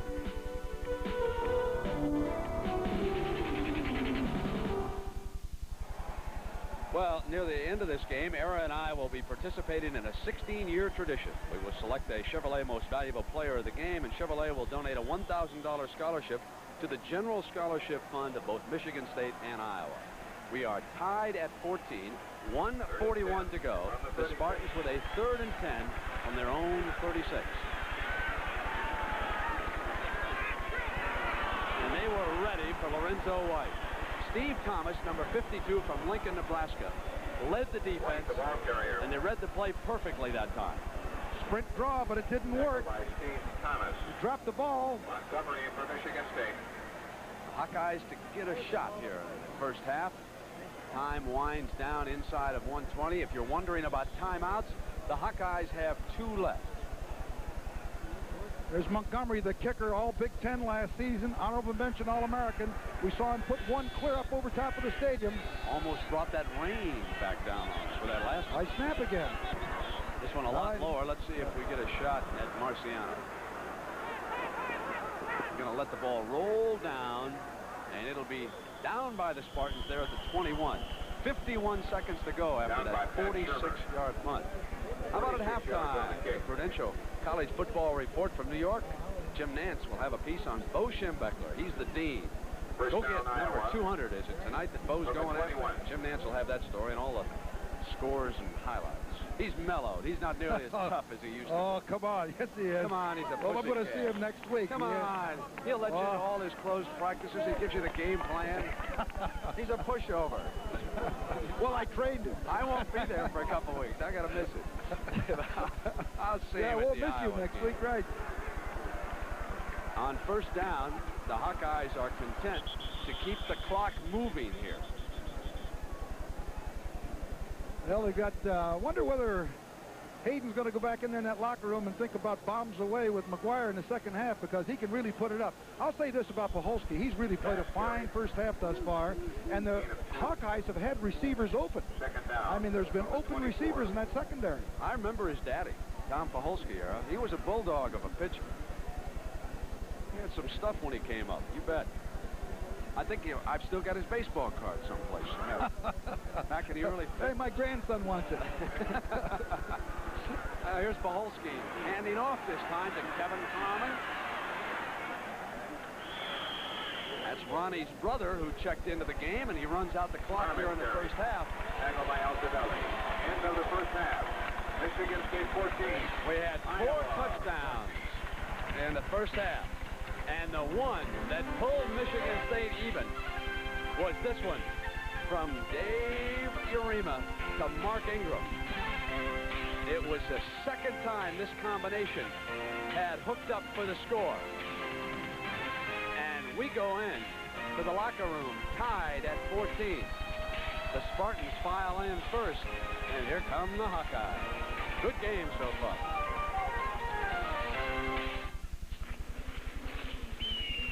I've been shot at, shot up, and shot down, so I don't take chances on anything. I won't touch a filter that isn't from AC. Why mess with air filters that can't go for up to 30,000 miles, or oil filters that can't deliver up to 15,000? For the AC Delco retailer nearest you, just give me a call at 1-800-AC Delco. If you put your muscle into a job, use your head and do it with AC Delco. Sometimes getting car financing turns out to be one long hassle. What kind of car did you have in mind? A Fiero. Oh, an Italian car. It's a Pontiac from General Motors. They make Chevrolets, Oldsmobiles, Buicks, Cadillacs. GMC trucks. This is none of my business, but those are not Italian cars. Make it easy on yourself. Finance your car or truck right at your GM dealer with GMAC. You understand, we do have to know what you want to do with all these cars. Nobody knows more about financing and leasing cars than GMAC. This is CBS. I'm here to personally invite you to get in on the biggest savings event of the year. It's World Radio's grand opening sale, and it's going on now at our brand new Cedar Rapids store. We've got the same great World Radio service and an even bigger selection of brand names. RCA, Zenith, Panasonic, Sony, all at grand opening savings. Like a Panasonic stereo system complete with cabinet and remote control, only $266. World Radio's grand opening sale. I guarantee you won't want to miss it. Just wait till the doors open. Everyone, it's time. Surprise! Happy anniversary. D are diamonds and absolute glacier. Do you think I'm too predictable? I knew you were going to say that. Your silver's gorgeous. I always watch David Letterman. We're related, you know. And that love seat, how could you afford it all? Hurry, everyone. Don't miss it. Say save. Save! Get the lowest prices of the season at Donaldson's anniversary sale. It's worth celebrating.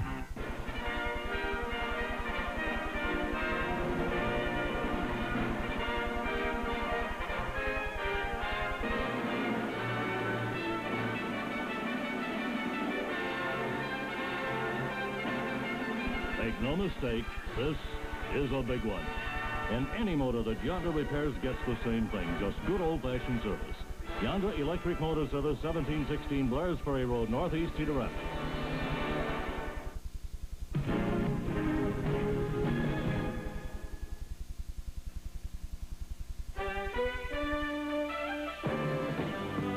CBS Sports presents the Prudential College Football Report.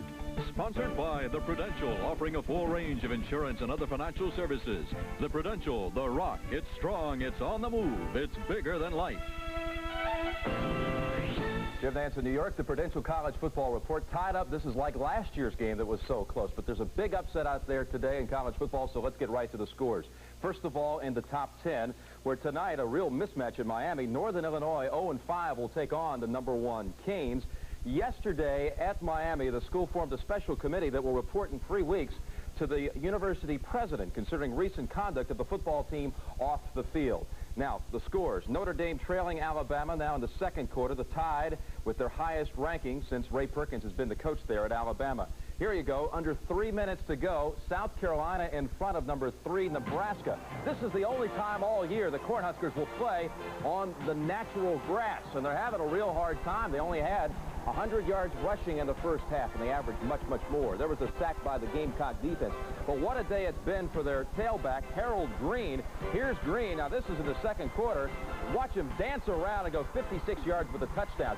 He's added 2 more himself in the fourth quarter. There have been 3 lead changes at all here in the final period. And South Carolina has the latest score. They have the ball on their own 20 with 3 minutes to go, and Nebraska trailing 24-20.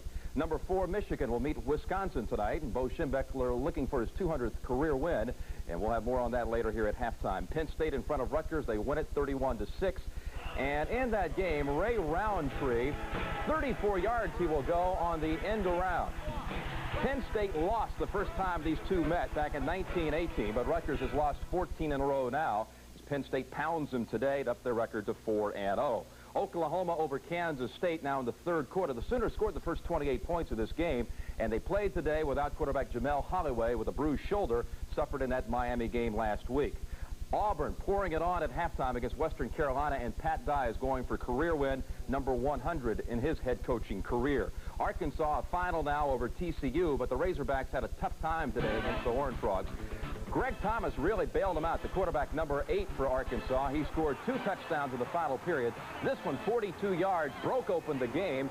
Thomas rushed for almost 100 yards, passed for another 198. The Razorbacks now 4-0 with that win today in conference play. Tonight, USC against Oregon, and that game at the Coliseum. Next week, Arizona will go against UCLA, a game many of you will see here on CBS. California and Washington, other games involving ranked teams. That is just underway now in Seattle.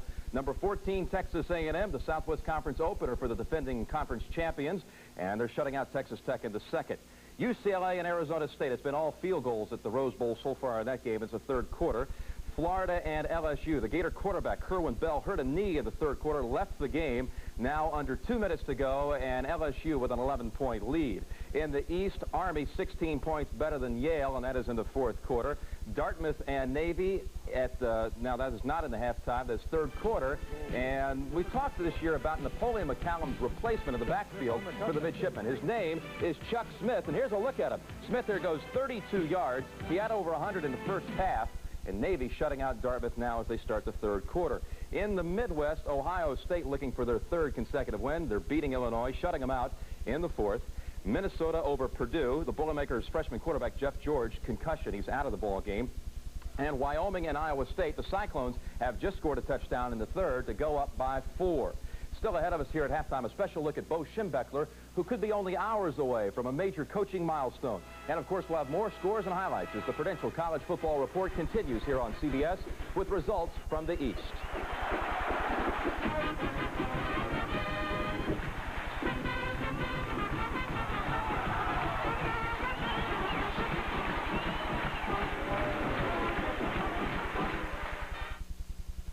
It's a jungle. That's how it feels when you're searching for life insurance. The natives don't speak your language. You feel lost, in the dark, scared. But there is a sign of civilization. With Prudential, your agent will explain things clearly. and work with you until you have a piece of the rock you feel comfortable with. No wonder more people choose Prudential for life insurance than any other company. You'll feel right by the rock. Prudential Life Insurance. An investment firm is only as impressive as it is responsive.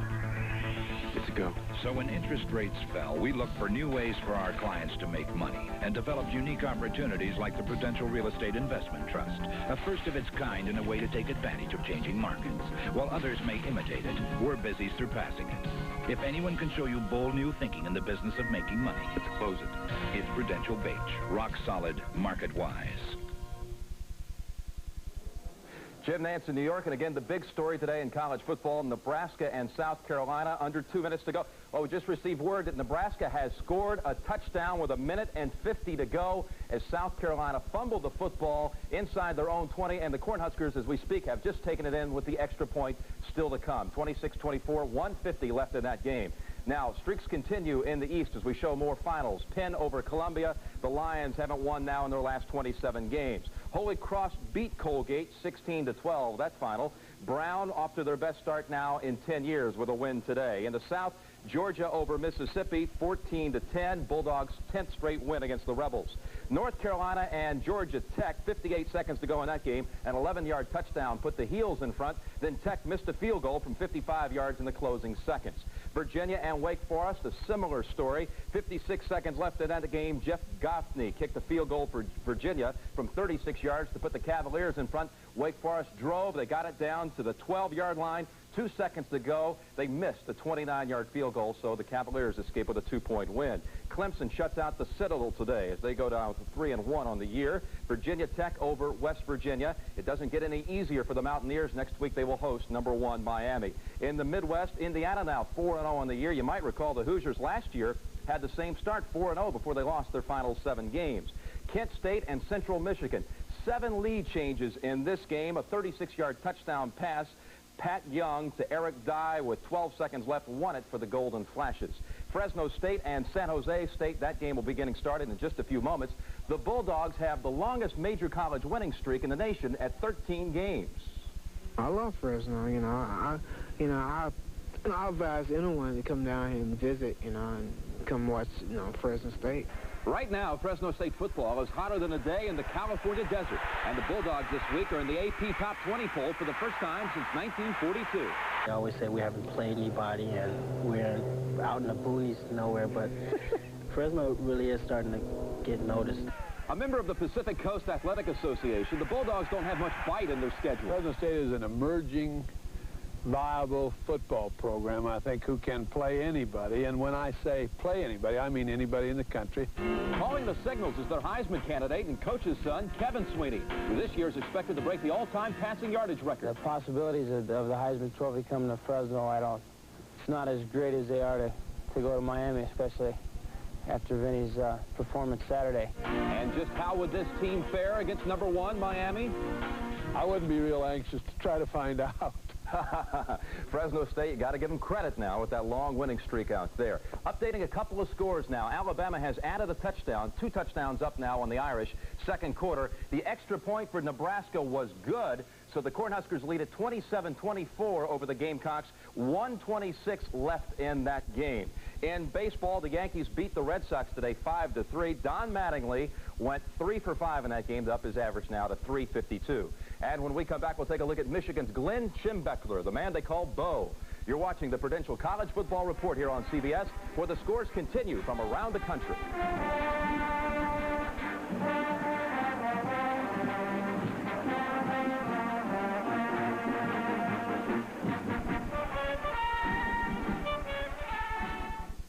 Bugsy, stay. Make sure your auto insurance is under control when your car's not. Have your Prudential representative give you a fast, free pro review of your coverage. Are you covered? I don't know. You'd know with a Prudential Pro Review. The right coverage is no accident. Oh, my... Get a Pro Review from the Prudential and get a piece of the rock. Nice boat. Powerful new financial help is coming. The Rock, the Prudential, is now more than insurance. It's mutual funds, home mortgages, IRAs, stocks and bonds, new products and new ideas. It's rock-solid financial help for us all. The Rock, the Prudential. It's strong, it's on the move, it's bigger than life.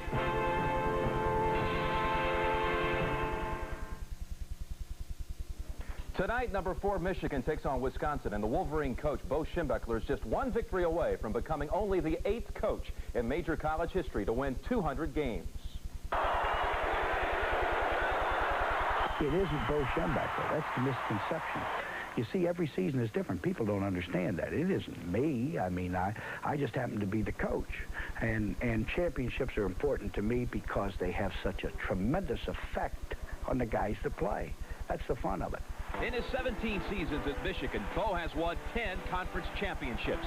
But no one's ever mistaken this for a good time. Bo is on the field. Bo Schembechler is going crazy. Schembechler is all the way out past the numbers. Early, Bo was just as tough on his own team as he was with officials. But he's been able to formulate lasting respect with his players, who can now look back at the old Bo and share a laugh. Bo Schembechler, when he got to Ann Arbor, contrary to what he says now, he was a maniac. Oh, God, he was tough on us. I used to make Dan come in under 250. He didn't like that. And if he didn't make 250, I put him on the track at 6:30 in the morning. So that's why he's calling me a maniac. If Bo has maniacal tendencies, he comes by them honestly. As a player at Miami of Ohio, he was a 190-pound tackle under Woody Hayes, a good and outspoken role model. Then when Hayes went to Ohio State and Schembechler to Michigan, the foundation was formed for a great rivalry among close friends who respect each other's volatile nature. I am proud of him. He's a wonderful man, and we're very close friends. And you know who likes him better than I do? My wife. And she says the 3 men that she likes most are Cary Grant, Thomas Jefferson, and Bo Schembechler. Yeah, she's said that to me herself. I think I'm a distant third. Saturday afternoons at Michigan Stadium, there's no doubt that Bo Schembechler is the man in control, the man calling all of the shots. But it's a different story when he comes here to his home of 17 years. I run everything, every place I've ever been except at home. When I'm at home, I'm second string. I like it that way, too, because I'm sort of a take-charge person. And he never seems to do things to please me, you know, and I think that's deliberate, but it works.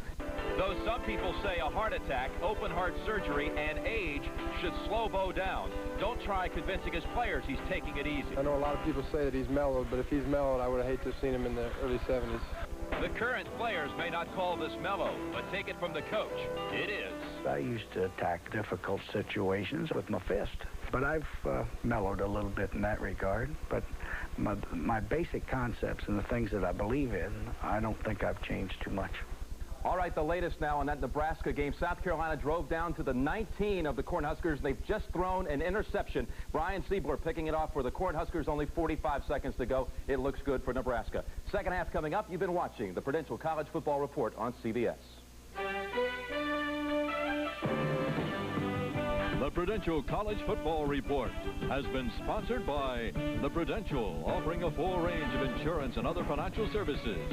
The Prudential, the Rock. It's strong, it's on the move, it's bigger than life.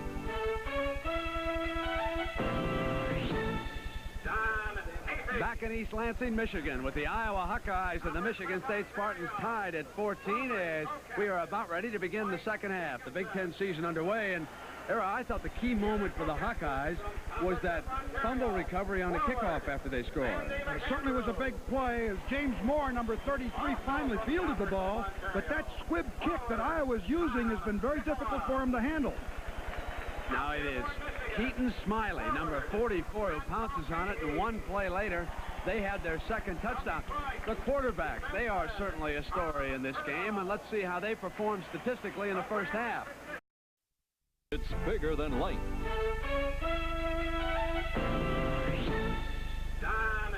Back in East Lansing, Michigan, with the Iowa Hawkeyes and the Michigan State Spartans tied at 14 as we are about ready to begin the second half. The Big Ten season underway, and Era, I thought the key moment for the Hawkeyes was that fumble recovery on the kickoff after they scored. It certainly was a big play as James Moore, number 33, finally fielded the ball, but that squib kick that Iowa's using has been very difficult for him to handle. Now it is Keaton Smiley, number 44, who pounces on it, and one play later, they had their second touchdown. The quarterbacks, they are certainly a story in this game, and let's see how they perform statistically in the first half. Urema was 11 of 16 for 156, 2 touchdowns and 1 interception, and surprise starter Tom Paholski was 10 of 16 for 106 and 1 touchdown. Era, certainly another big story is Lorenzo White. A year ago in Iowa City, he had gained 88 yards at the half. Today, only 33. What's the difference been? Well, I think they're committing the 7 men to the front, to the defensive front, to stop Lorenzo, but they are giving up receivers that are open, and Urema has taken advantage of that. As a matter of fact, both teams have had receivers open, but I think that Iowa came in here with the idea of stopping Lorenzo White. And along with Jones, they're stopping the Whites and everybody else on that team right now as we get ready here to start the second half. Michigan State and Iowa, they are tied at 14. We'll be back with that kickoff in a moment. You know, Ace is the place for some serious savings, like the October Best Buys in the Ace Monthly Circular. The Super Arc Lawn Rake is just $1.49. The Ames Kangaroo Lawn and Leaf Bag Cart, just $8.99. But Ace is also the place for savings on serious things, like the Code 1 smoke alarm with safety light, only $4.88 after a $5 rebate, and you can charge it. At that price, you can't afford not to protect your home and family. Ace is the place with the helpful hardware man. It's one thing to say you fight friction. It's another thing to prove it. Kendall Motor Oil did. First, ordinary piston rings were plated with pure gold. Then, a prestigious independent laboratory ran them under stop-and-go driving conditions for 5,000 miles. The results? Look, Kendall protected the soft gold. A remarkable test only Kendall has taken. Now, doesn't that tell you something? Kendall Motor Oil, for protection worth its weight in gold. What a bright future I have. I like Sylvania bulbs. Long-lasting bulbs for your home. All kinds of energy-saving lights. And look, Sylvania put me in spotlights, garden lights, and thousands of other bulbs. Try some. I'll do a brilliant job for you. Honey, who turned on all the lights? Ask for Sylvania, where the best comes to light. This is CBS. It's really a beautiful place to live and to play and to work and to raise a family. I've found that the people here have a wholesomeness and a groundedness that you don't find in other parts of the country. I can't think of any place I would rather be raising my kids than right here in Waterloo. I'm a member of this community. I believe in this community, and even with its problems, this is where I'll stay.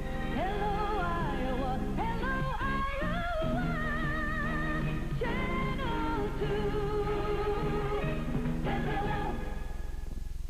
Come aboard the Norwegian Line's MS Starward for a KGAN Caribbean holiday. Enjoy an unforgettable week cruising the world's most beautiful seas with stops at exciting ports of call. Jamaica, Grand Cayman, and the exotic Mexican island of Cozumel. It's a wonderful getaway, January 17th through 24th. The KGAN Caribbean holiday. Call Tri-State Tours at Westdale Mall for your reservation. 800-255-2255, extension 8787, toll-free in Iowa.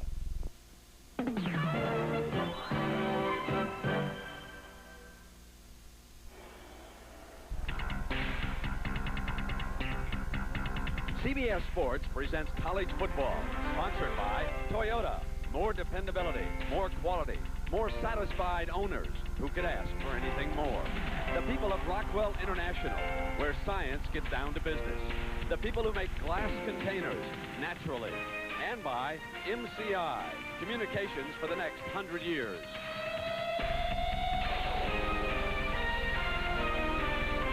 Injured Spartan fullback Bobby Morse, who normally wears number 21 and is Lorenzo White's premier blocker out of that backfield.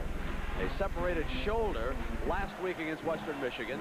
He will be ready for the Wolverines next week, but his absence is being felt in that backfield by the Spartans. They miss his blocking. He's such a great blocker, as you pointed out, Brent. And he had a great game 2 weeks ago. As a matter of fact, he's a steady performer. He mentioned during the course of the week how much he missed playing and practicing. Well, Hayden Fry doesn't miss seeing him, I'll tell you that. Although Hayden left a pretty good one home himself, and that is fullback David Hudson, one of the better running fullbacks in the country. He is out when he blew out a quadricep muscle running for a touchdown last Saturday. He was all alone, and his quarterback, Mark Vlasic, unable to go because of an injured shoulder. That's the total yards in the first half. Michigan State with 198 and Iowa with less. And in the passing, Tom Pacholski completed his first 7. He cooled off in the second quarter. In fairness to Pacholski, the field position was not there on several occasions. Iowa elected not to put it up. Iowa won the flip to start this game. Hayden Fry electing to defer, so Pacholski and the offense will go to work to start the second half, and Dave Urema will wait for his turn. Urema with 2 touchdown passes to Ingram, and Pacholski with 1 to his tight end, Flag. And fullback Bass scored the other one for the Hawkeyes, and we're even at 14. Montgomery has the ball teed up, and he'll kick it off. Now keep in mind that the Hawkeyes are playing without the services of their great fullback, Hudson, David Hudson, and also their starting quarterback, Mark Vlasic, who's a 5-year redshirt quarterback with a lot of experience. Ball is teed at the 35. I like these low kicks here this afternoon. Burt slowed up at the 20 and hammered down right there. Good coverage by that specialty team. It looked like Burt might have something going. Both teams quit kicking the ball, and they're very difficult to handle, as you pointed out. Well, that was number 48, Percy Snow, reserve middle linebacker, who led the coverage on that play. And Pacholski and the Hawkeyes will come out. First down, Iowa at the 22. Boy, that's a Nebraska Cornhuskers pulled one out. In the late going in that game, and the Irish get on the board. It's 14-7, Alabama with the lead. Here we're tied at 14. Pacholski hands it off on first down, and Tim Moore, number 42, was right there to wrap up the tailback. Bayless may be injured. He is scooped over, and he is shaken up. Going back into the huddle now. Not sure that the bench has picked it up. But Bayless is shaken up. Tim Moore really did a job. Avoided his block. He's 6'3", 219. Got a lot of penetration. They're stopping the running games. Neither team has been able to develop a consistent running game here this afternoon. They split the backs, and Pacholski to throw it on second down. Here is Bayless. He breaks the tackle by Crum and gets to the 29-yard line, short of the first down. Shane Bulla, number 41, the middle linebacker, was over to make the tackle. 35, Crum misses him. If he'd thrown the ball a little quicker here, a little sooner, probably would have gotten more yardage, but Crum is able to come off of his receiver, but he misses the tackle right there. Bayless gets a couple extra yards. I'll take it. This is 3rd and 4 for the Hawkeyes. They come up behind that massive offensive line. You can see how close to the line of scrimmage Bayless is as he slips out as a pass receiver. And Pacholski hits him. Out of bounds on the far side. John Miller on the coverage. A first down for Iowa. They've been able to hit the back out of the backfield, just a quick out. Both of them led the first downs. They've completed 2 of them now. Iowa. Marv Cook, 84, the tight end, looking back at the sideline as the play comes in with Richard Bass, the fullback. Now Cook goes back out. There is Ronnie Harmon's brother, number 28, just checked into the huddle. That is Kevin Harmon. Crum came out of there. It looks like a little injury, and rose in the ball game. From the Hawkeye, 38. So from the 38, it'll be first down. They'll run the draw, and that's Bass, the fullback. Gets out close to midfield. Got a nice hole in there to run through. Good call, a draw play. Bass has done a nice job in there replacing Hudson. Watch the whole opening right here for Bass. Number 23 gets the draw. Look at that nice blocking in there. Even Harmon, number 28, is leading through. Probably should have made more yardage on it. Number 45, Bergen, comes off and slows him down. A measurement close to a 10-yard gain by Bass. First down, so they back up 10-yard gains. And the Hawkeyes roll off 2 first downs for Hayden Fry and his offensive assistants. Coach Snyder upstairs helping out, sending the plays down. And Craig Clark, the tight end, delivers it to Paholski.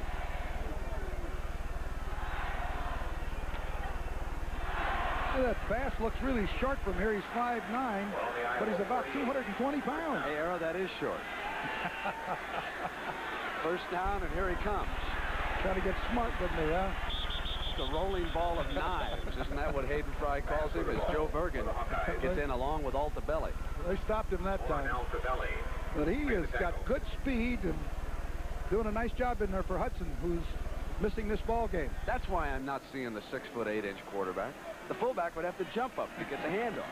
Now I know why I'm not seeing that gun over there. Second down and 8.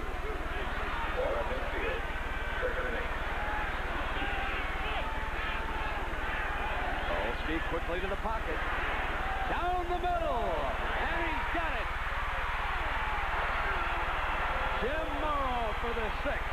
Paholski to Jim Morrow. 50 yards on the pass. You said in the first half that his receivers were open deep, Era.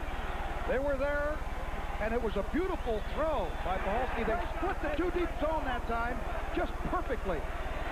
We'll take a look at that after this extra point, but it was a marvelous job by the receiver as well as the passer. Now, Jim Morrow on the receiving end of a 50-yard scoring strike by Tom Paholski. That is his 2nd touchdown pass of the afternoon. Outlet hammers in the extra point. Make it 21-14. The Hawkeyes lead it for the 2nd time this season. You'll be able to see as this play unfolds here that they're in the 2 deep. I'm talking about the Spartans. Now watch Morrow split the 2 deep. Bobbitt is on the right. Number 39 can't catch up with him. 13 Altobelli can't catch him. Beautiful route by Morrow. Excellent work. A walk-on, and he can play. Last year, the names were Happel and Helverson. They were the control receivers. Now it is 47. Still another walk-on at Iowa who has picked up the slack, and he scores the touchdown to put the Hawkeyes ahead. We're going to be right back. It's 21-14, Iowa.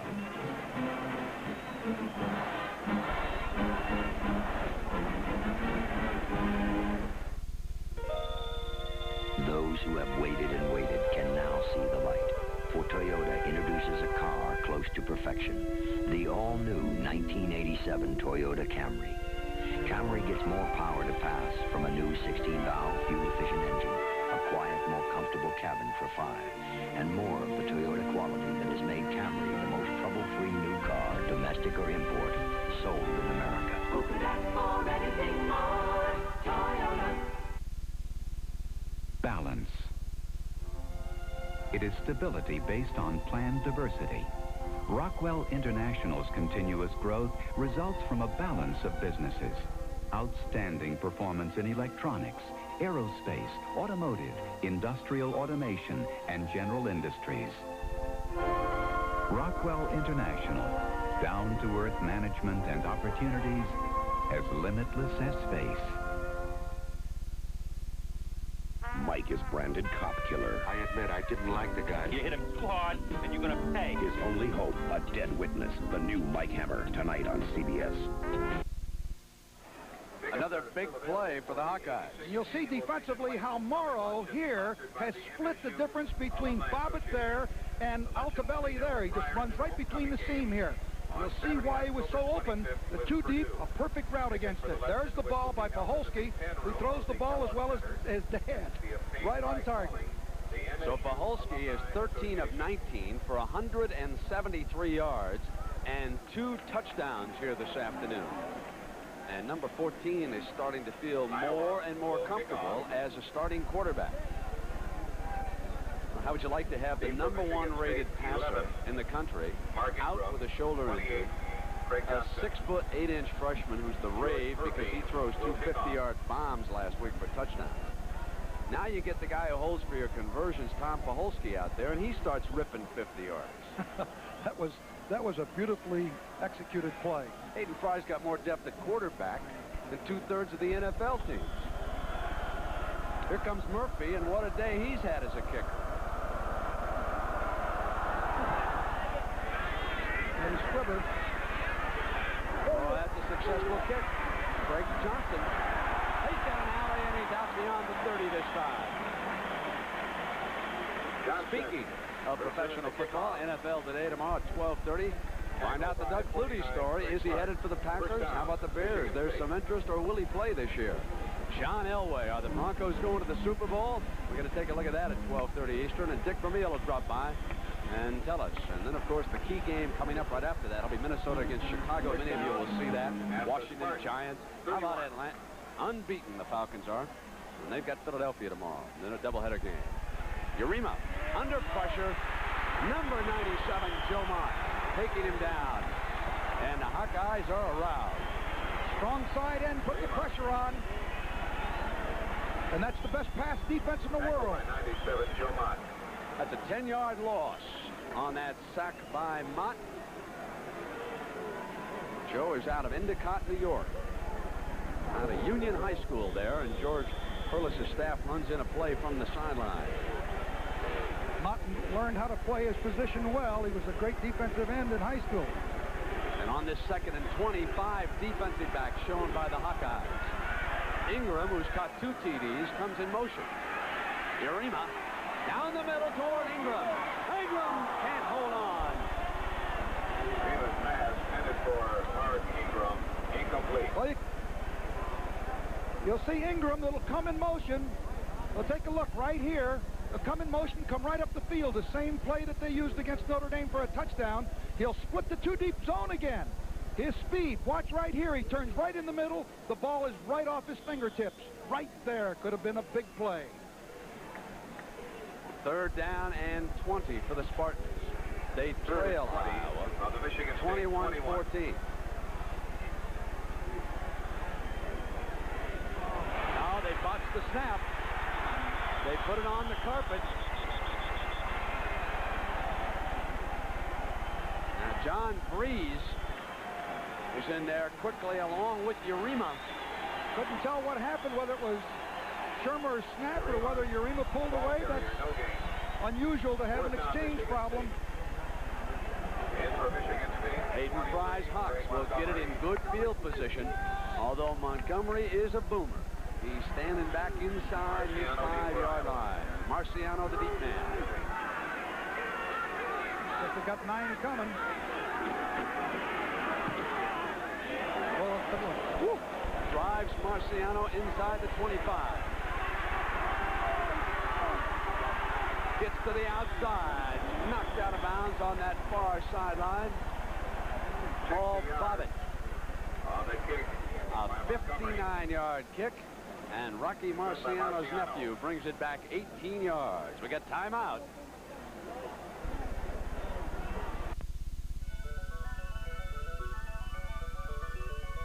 Pure, natural glass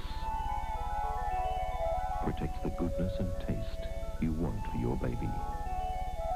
And with recyclable glass, you can see that the good things that come in glass come just as their maker intended.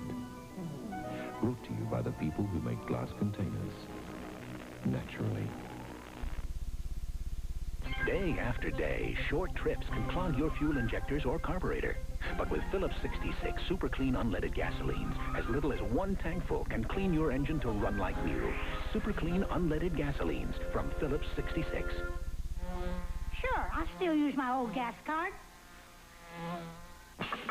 Especially since I learned that cash and credit are the same low price at Phillips 66. Phillips 66. Cash or credit, same low price. You begin with raw steel. Shape it with fire, muscle, and sweat. Polish it to razor-sharp perfection. We're looking for a few good men with a medal to be Marines. It's time to present this week's Toyota Leadership Award to players who've been singled out by their school's coaching and faculty staff for outstanding performance in the areas of team contributions, academics, and citizenship. Today's game team leadership winners are Mark Vlasic from Iowa. He's a senior finance major, a 3-point grade point average from Monaca, Pennsylvania. And Dean Altobelli from Michigan State. He's a senior mechanical engineering major, a 3.94 grade point average from Escanaba, Michigan. And Toyota will donate a check in the amount of $1,000 to each school's general scholarship fund. And congratulations to both of those fine young men. Paholski, under pressure, goes down 39-yard line. Had a foul up in the backfield that time. Paholski wasn't sure who he was going to give it to. Back went the wrong way. You'll see right here from a ground level, he comes back. Looks like he wants to give the draw, and he's on the wrong side. Bass is over on the right. He said, hey, wait a minute, I've got to run this draw. Paholski is a sophomore out of St. Louis, Missouri. He was all conference back there and the most valuable player, and he passed for 1,000 yards, including 280 in a state semifinal game. Blitz coming hard. They're picked up. He had time, and it's complete to Morrow, who is run out of bounds on the near sideline, inside the 45-yard line. Michigan State tried that time to get to Paholski. They get maximum blocking. 8 men stay in block right there, pick up all the blitzers. Look at how isolated Crum is out here one-on-one. And he doesn't dare give him too much. Oh, boy, what a job. This offensive line is doing the job, too. What a pocket they form around him. Bob Kratz, the right guard out of Mahwah, New Jersey, who paved the way for that touchdown pass, number 70. 56, Mark Sindlinger, the center, and 74, Chris Gamble, the left guard. Boy, nice job by the offensive line and backs picking up the blitz. On the first down, Paholski, penalty marker is down. He throws to Kevin Harmon. There's a penalty marker. I think 70, right guard Kratz held Nichols. He's having a tough time with him. I think it's going to be a holding penalty. Yep. He got him. Nichols was held on the play by Kratz, number 70. Now, Kratz picked up Nichols on that long 50-yard bomb. This time, he picked him up a little bit too well. Now, Crum, number 35, a defensive right corner, has been limping some. And you'll see the possibility that Iowa is going to go after him over here. He was hurt, came out, and then it looked like he was limping a little bit. Here it is right here. You get the little stuck right there. Wolf comes to the outside. There's Nichols. I guess maybe it was Sindlinger that got the holding. Yeah, Sindlinger, it's number 56. Yep, here's another shot at it right here. I see Sindlinger right out there with his right arm holding on right there. You see a great shot of it. A referee made the call. You see him reaching for his flag right there in the right corner. 21-7. Bama. Whoops. Back up by 2. And on this first down, they run the draw with Bass trying to find daylight, but Nichols and Wolf will not let him get it. Number 83, Mark Nichols, is out of Bloomfield Hills, Michigan. Went to Birmingham Brother Rice, like several of these outstanding players on this team. Well, he's got good quickness and movement.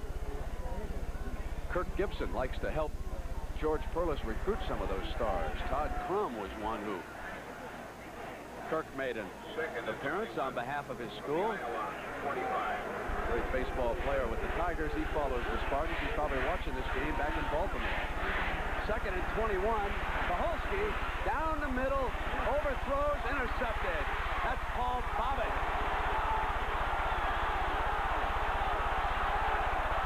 Bobbitt on the far side is out of bounds near the 30-yard line. Brian, I think Bobby Smith ran the wrong route. He started up the field, and instead of splitting the 2 deep, he stayed to the outside. Paholski anticipating Smith's movement into the middle, where he probably should have been against this coverage. Let's take a look from the end zone here. Bobby Smith is out to your right. You don't see him right now. Now you'll see Paholski delivers the ball right down the middle between the 2 deep, looking for Smith, who is supposed to be there. Smith is off in the right corner coming into the picture now. I think Smith broke the pattern.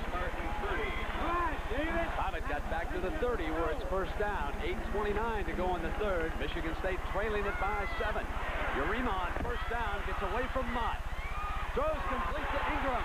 Ingram inside the 50. Ingram inside the 40. And Bruce Gear, 94, finally from behind. There is a penalty marker down back near the line of scrimmage. A 32-yard gain, but hold on. Pass interference, Michigan State. Well, that could be offensive pass interference against the Spartans. They're pushing. Apparently one of the receivers pushed off.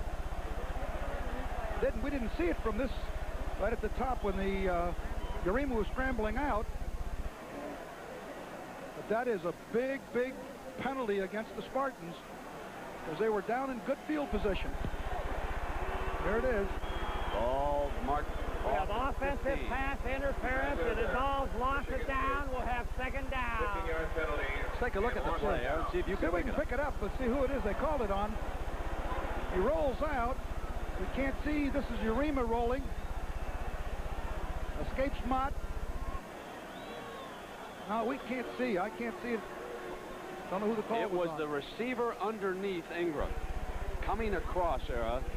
He was behind a defender, and he simply shoved him. Whoever was working in underneath committed the foul. Cost them 45 yards in any event. And a down. 2nd and 25. They're in the draw. Renzo White not going to get any daylight that time. George Davis, 37, and 5, Mike Burke, closed the door. Iowa with the lead here. Meanwhile, Jim Nance, what's going on back in New York? Well, Brent, Florida has lost to LSU today. The final was 28-17, but even worse for the Gators, they lost their fine quarterback Kerwin Bell with a knee injury. The word now, ligament damage, no tear, but Bell will be out 4 to 6 weeks, and the Gators have dropped to 1-4. Let's go back to Brent and Era. And they have lost those games, I think 3 of them down in Gainesville, which is not like the Gators. They're generally very tough at home. 3rd and 25. Urema going to come long toward Ingram. Intercepted by Sims. Sims is at the 40. And he goes down at the 43. Era. Ingram held up for a moment on his pattern and then accelerated. You saw Urema laid it out as far as he could throw it.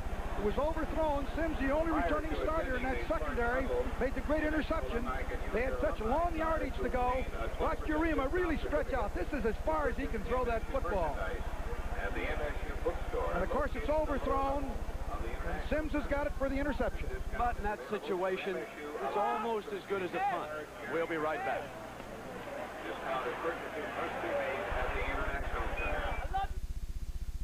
Manage. To handle or direct with skill. Rockwell International Management stimulates the work of its 120,000 employees, 1 in 6 a scientist or engineer. Their elegant solutions to customer needs make Rockwell a world leader. Rockwell International. Managing high technology for global markets. You know, the weirdest things happened to me, Elvira, Mistress of the Dark. I mean, here I am stocking up for Halloween. I got my steaks, got my ribs. Then when I asked the stock boy where the Coors Light is stacked, he points me to the Coors and Coors Light Halloween display, and I'm on it. Whoa, it's like deja vu. Whoa, it's like deja vu. Look for it where you buy beer. I shop here because they slash prices. There goes another one. Happy Halloween, darling. Tomorrow, Herschel Walker and the Cowboys are going to taste Denver's deadly Orange Crush. Doubleheader action starts with the NFL today on CBS Sports. Well, Era has talked a lot about stunting and looping, and we asked Mark Nichols what they're trying to accomplish in the defensive line.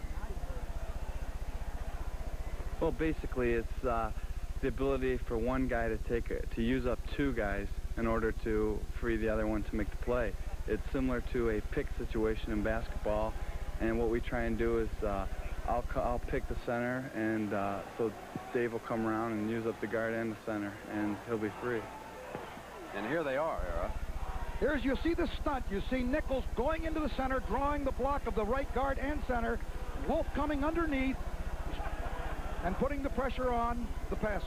And if you've watched NFL games the last 10 years, you're familiar with that. Mean Joe Green slamming in there from that slant. George Perlis, the defensive line coach of the Pittsburgh Steelers, brought that defense here to Michigan State. But the Hawkeyes have hit that defense for 91 yards this quarter. And they lead 21-14. Kevin Harmon running under control. Got it out to the 49-yard line. He has been slowed a bit by injuries here in the early going, and so Bayless was the heavy-duty tailback. But there is Ronnie Harmon's younger brother out of Laurelton, New York. That's one of the few times in this ball game that Iowa has tried to get outside on a pitch sweep. Excuse me. Been doing most of the stuff on the inside. 2nd and 4, and now with Harmon in the game, they loosen up that formation considerably. They toss to Harmon. Jitterbugs outside, and he got a first down for the Hawkeyes. Tim Moore and Rob Stradley, number 22, make the stop. Good job of running. I think there's a good job of coaching going on, too. Aiden Fry used a very conservative approach in the first half. Used Bayless at the tail. Now he has switched here to Harmon, up by 7, 6-17, a different look from those formations. The Michigan State defensive coaches, Nick Saban, the coordinator, they must now rethink their strategy as the Hawkeyes come down to the 44. They run fast to fullback. They don't rethink that time. They just turned it loose. No chance on that draw. That's the best defense in the world. Meet you at the ball. Let's go get them.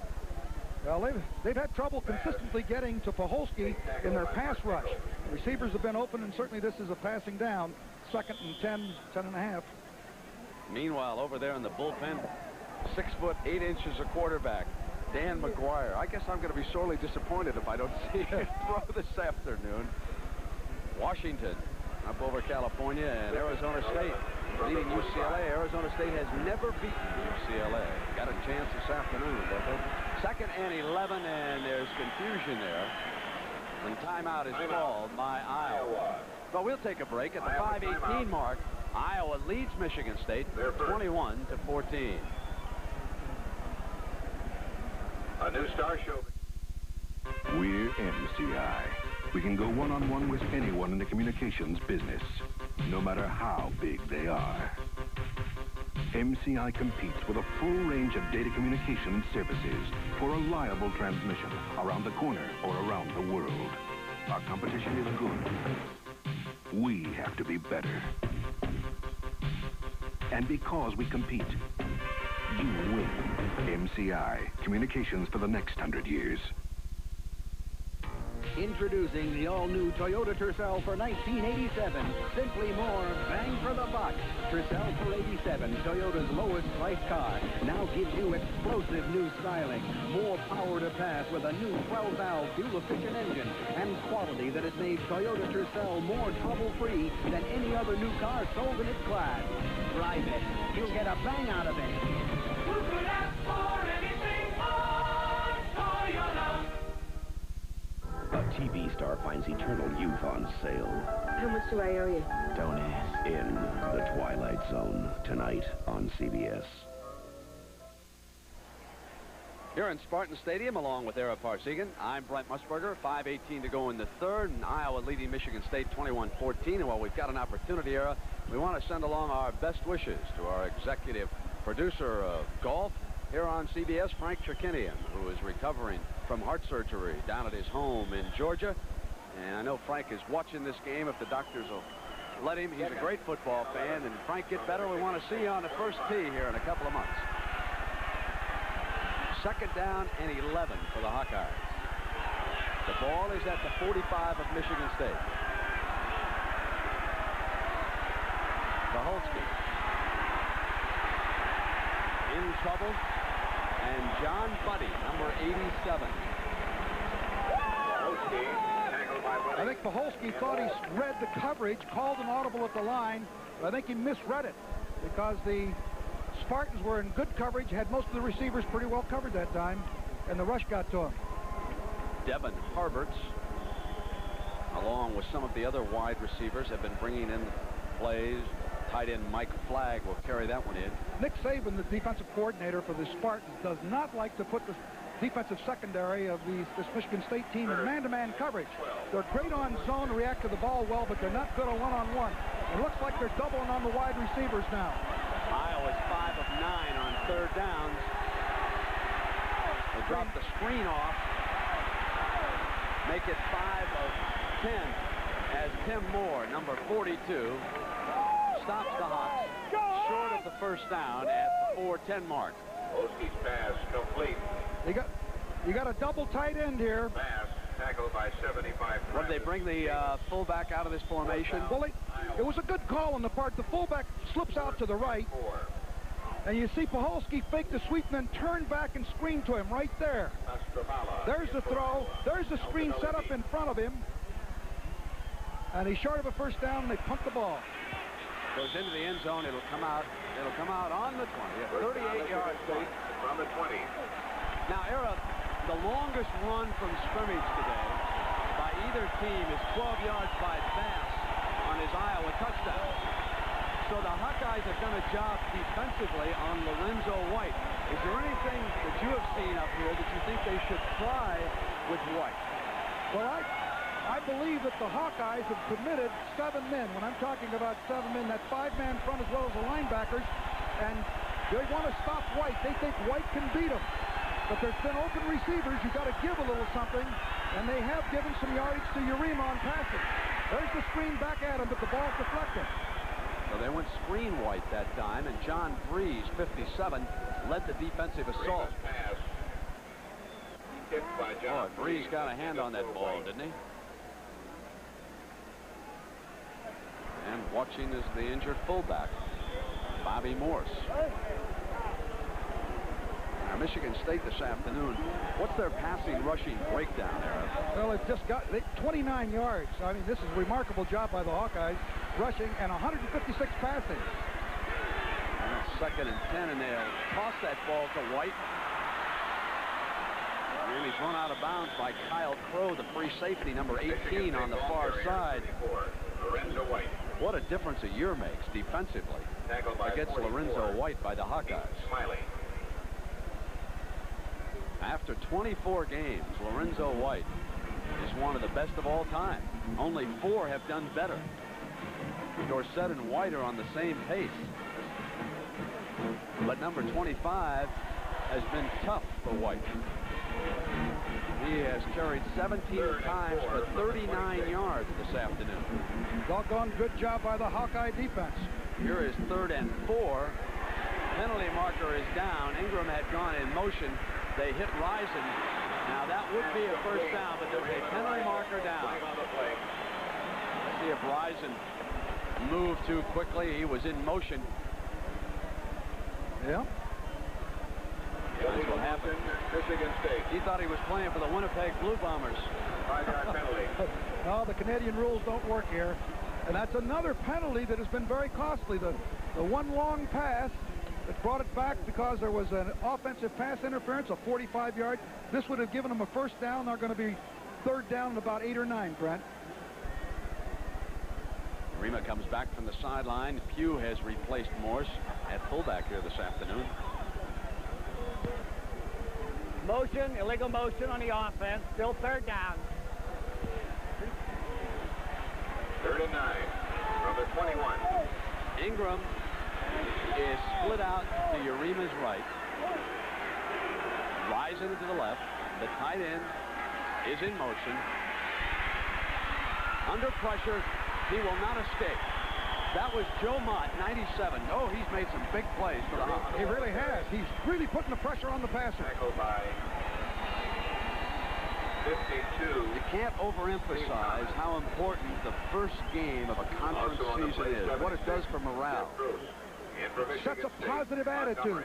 They're going into that 7 or 8 game conference schedule. Every week they're playing a conference team. They want to be the champions. They want the Rose Bowl, but you'd like to win that first one. Montgomery has averaged better than 50 yards a punt here this afternoon on 3 punts. He's standing inside his 10. A low bouncer on the carpet. Marciano's got it. Oh, there's an alley. And Marciano pounds his way down inside that 35. It was a low punt, and Marciano made him pay the price. 46-yard punt and a 27-yard return. Excellent return here by Marciano. I thought he might get the wall down the side. He cuts it back to the inside here. And fakes out, I can't quite bob it, number 39. Before he's finally driven out of bounds right there by Altobelli came in there and made a good play, number 13. Iowa first down at the Michigan State. So the Hawkeyes with a scoring opportunity here at the 40. They lead it by 7, 21-14, 2:33 to go in the third. Paholski off a fake, hands back inside. On first down, they had one running back behind Paholski. Iowa ball carrier, 23, Richard Bass. And Bass, the fullback, took it.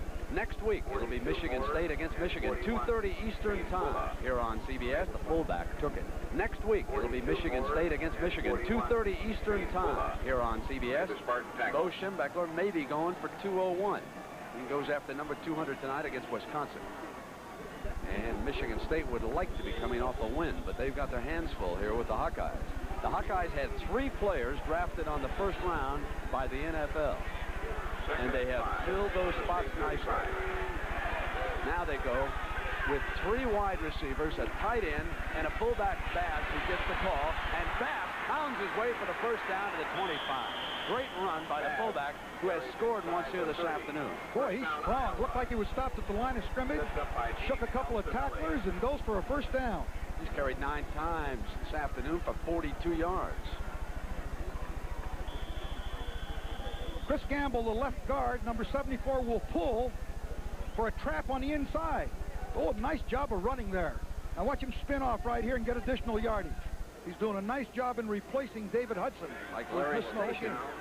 Bass is out of Omaha, Nebraska. Set in front of the tailback with the first down for the Hawkeyes. And here is Kevin Harmon shooting back to the right. He's cut off. Shane Bullock, number 41, was in defensively for the Spartans. After the 3-yard loss. Doesn't matter who coaches Penn, they come up with a win in the Ivy League. We've got 55 seconds left here in East Lansing, Michigan. As the Tar Heels stay unbeaten, and Virginia comes back over pesky Wake Forest. Virginia Tech comes up with a strong defensive effort.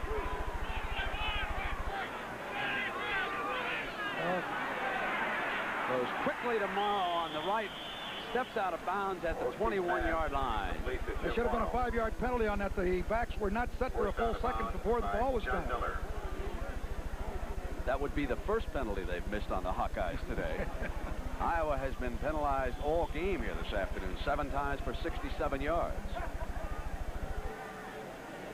This will be 3rd down and almost 6. Paholski brings him to the line. Bass and Harmon are his setbacks. Great time. What protection. Deflected, incomplete.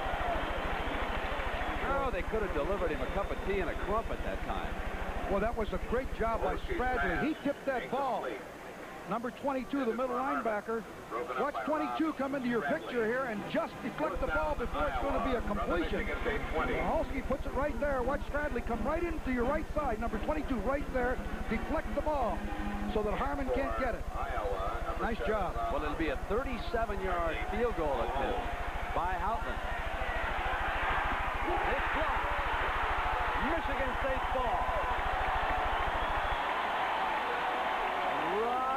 Stradley gets in and blocks that field goal. The middle linebacker out of Hartsville, Ohio. A quarterback in high school. 4.740. Played defensive back also. 2 big plays in a row.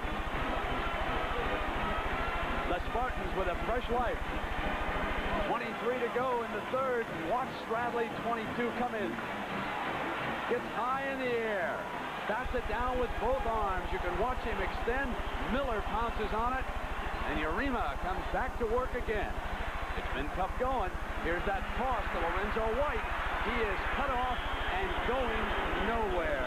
Jeff Ross, 76, wraps him up. Last year, Michigan State really hurt the Hawkeyes going to the short side of the field. You think they're not ready for it? They have shut that off all afternoon. I think they got to go to the air with Urena, Rison, and Ingram. That's their strong suit. As time runs out on the third quarter, we were tied at the half, and then the Hawkeyes came out and scored on a 50-yard bomb. It was Paholski to Morrow.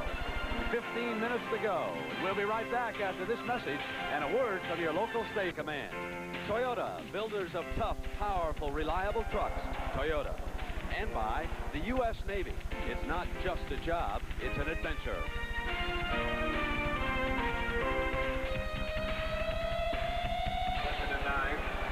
The heat is on. Dave Urema and the Michigan State offense. In that third quarter, Iowa rolled up 130 yards and held the Spartans to -4. Lorenzo White on the end around. Ingram took the handoff, and there's daylight. Across midfield to the 47, a well-executed play against that defense that is so conscious of Lorenzo White. Great call. First play of the fourth period. You'll see Lorenzo White will get the pitch right out here and then hand it back to Ingram as he comes back. Urema deals the ball off. Now watch the wall set up as Urema sets the wall as well. A great setup right here. Urema's leading number 14. Number 1 down there, Andre Rison. If he stays with that block, it could have been a bigger one. And Mark Hill, 53. Now Urema on first down, complete inside the 40-yard line. He hit on the far side. He went to Willie Boyer. Let's take a look at the end of that end around. Look at 53, and Rison, number 1, also stuck a helmet in there, and that seemed to fire up the offense. Now, another first down after that 11-yard gain, and the ball is down on the 35. Iowa, 36. So that is the first downs of this half for the Spartans. Now the toss for Lorenzo. Are they loosened up? No, great tackle. Kerry Burt, the strong safety, came up. Great job, Brent. Boy, did he do a job there. Kerry Burt. Recruited as a wing back when he came to Iowa, moved back to that strong safety spot. Era, the way they're pursuing White, you got to believe that end around would work again. Boy, it looked like he was going to get some daylight down that sideline, but Burt saved it, number 3. What a job he did. Ingram getting 23 yards out of that initial end around. That's their best running gain of the game. Iowa's defense has to hurry. They're making a late substitution. They get him off. 2nd and 9. Ingram in motion, going down the right side. They want Rison. End zone is complete. Ken Sims battling Andre Rison down to the corner. There's a penalty marker back at the line of scrimmage. It might be holding. Michigan State. Boy, they've had a lot of penalties in this second half. On that play for Iowa.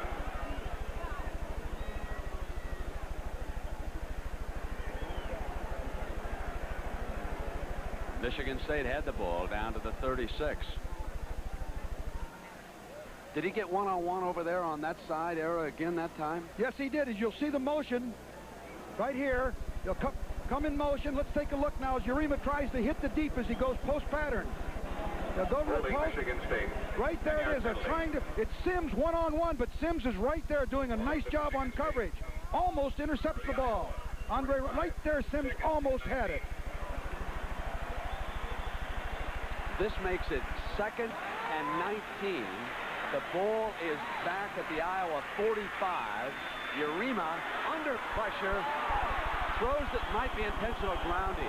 He was in the grasp and headed down when he threw that ball. That was Steve Thomas, 52. I think he's being overruled now. The referee called it. He said he was in the grasp. He's waving off the flag. No flag. Now there's a referee that says I'm wrong. And you're overruled by the We've had enough hankies here this afternoon, folks. No more of that. He was in the grasp. It was the proper call, I think. You'll see that he's pretty well stopped right here. Rima tackled at the Michigan State. Era, this Steve Thomas, this backup nose guard out of Lincoln, Nebraska, this senior who's 6'1", 270, he made some big plays down in the middle of that defense for Hayden Fry. He has done a good job. I think the Hawkeyes have done an excellent job of rebuilding. They lost some good football players. Station and Haight, a number of outstanding, talented defensive players. Yarima pulls straight back. He hits right. Down he goes in a hurry. Smiley comes up and levels it. Boy, that's the way to play that screen. Smiley comes in there. You know what his nickname is? The Hitman. How you like and that? And did he do it there? Would you give him 4 stars in a coaching film? You got it. 6 foot, 175. Out of That's the way to play Texas. How'd the Horns ever let him get away? I'll tell you, he came up and played that screen beautifully.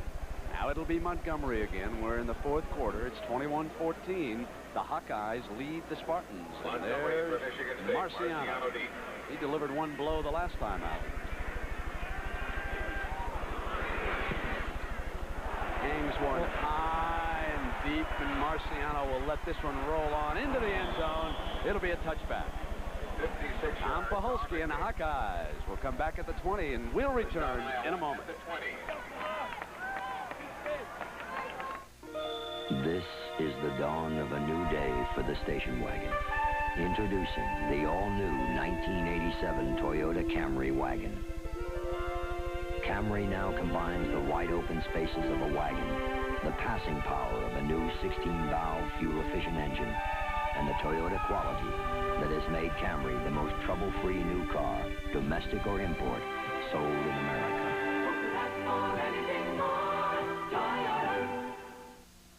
Warm moments on a cold winter night. Good conversation, easy and light. And how about something for your appetite? Let our gentle flame cook up something right. Warm moments, warm moments. Nothing warms you like gas. Warm is what a gas home is all about. And if you're beyond natural gas service, enjoy the efficiency of gas by using propane. Nothing warms you like gas. Tomorrow, Herschel Walker and the Cowboys are going to taste Denver's deadly Orange Crush. Doubleheader action starts with the NFL today on CBS Sports. Minnesota, 36, Purdue. There is Lorenzo White and the medical staff taking a look at that left knee. Here is the play. Yarima dropped the pass off on the screen. Smiley read the play perfectly, came up low, and delivered the blow on that side. And Lorenzo White, shaken up, is over there on the bench. He has been held to 41 yards and 19 carries. Paholski brings the Hawkeyes to the line of scrimmage. They are up by 7.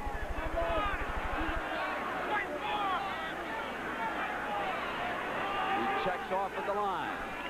He'll put it up on 1st down. No, he will not, because the Spartans will not let him. And Rob Stradley, number 22, he's blocked a field goal. He has contributed several key plays. Deflected what could have been a big pass completion down near about the 5-yard line. And now he makes a sack. 3rd sack for the Spartans. Paholski has thrown 2 touchdowns against the Spartan defense and only 1 interception. Now 11:37 to go, with Bama still ahead of Notre Dame. This is 2nd and 18, and a run pass who is tripped up. And he is short of the original line of scrimmage. Mark Nichols gets credit for that tackle.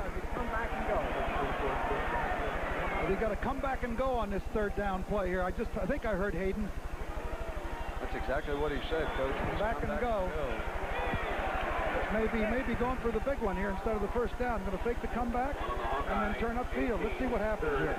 3rd and 13. He's got Smith out there along with Morrow. Double tight end, 1 running back.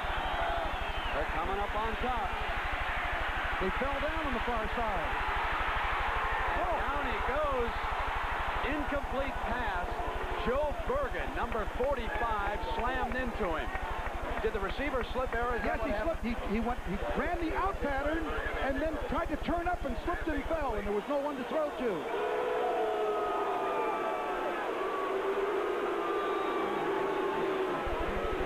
Now, they've ruled it an incomplete pass. The crowd is booing because they thought it should have been a sack back there. But nevertheless, it's going to be 4th down, and it will be the Spartans' ball. Now, Altobelli to return this punt by Costrobala. Uh-oh, there goes the flag. Down. Altobelli on the chase. He got off a beauty. Roughing. It'll roll inside the 15-yard line. A 67-yard punt by Costrobala, but the penalty marker down. Take a look at this, Coach. Well, this is a judgment on the part of the intended blocker. It is definitely roughing. He lays out right there and takes the punter down. Automatic first down, too. Yeah, if you've got to protect your punter in that situation, you get a broken leg. You bet. Proper call. Well, roughing the punter penalty. And the Hawkeyes roughing the kicker get on the the ball defense. at the 33 with the first down.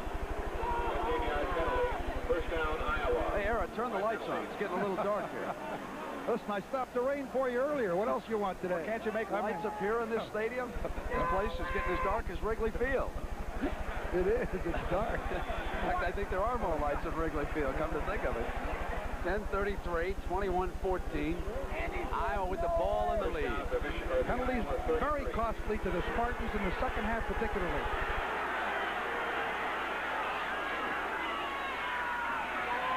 And they run behind the right side of that huge offensive line.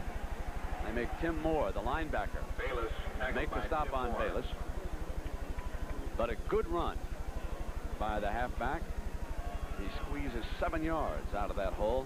Here I am terribly impressed with this Iowa offensive line. They're as big and as active as that bunch we saw down in Miami last week. Well, you got Croston back, number 61, a great one, and Kratz played an awful lot last year. Mike Flagg, the tight end, is a great one. Sindlinger, 3-year starter. Oh. That time they didn't do so well, did they, folks? Must have heard me bragging on him. I think that was Bergen again, wasn't it? Yeah, he's had a fine game. Number 45 stepped in there for injured Szymanski, and he's really played exceptionally the last 2 ball games.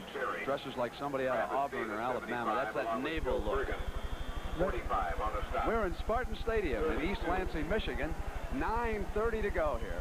It is 21-14 as the Big Ten campaign opens, and last year's champions, the Iowa Hawkeyes, lead the Spartans 5 touchdowns. Big down for the Spartans here if they want to get that ball back with 9:18 left.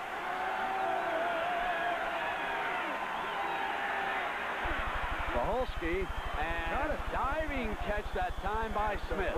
Inside the 50-yard line, the ball was poorly thrown, and Robert Smith dove back to make the grab and keep the drive going here for the Hawkeyes at the 9-minute mark. A key catch. A very nice curl hook right here. Very great. The ball is thrown low. This is an unusual guy, this Bobby Smith. He's the kind of guy that did not avoid spring practice. He skipped track.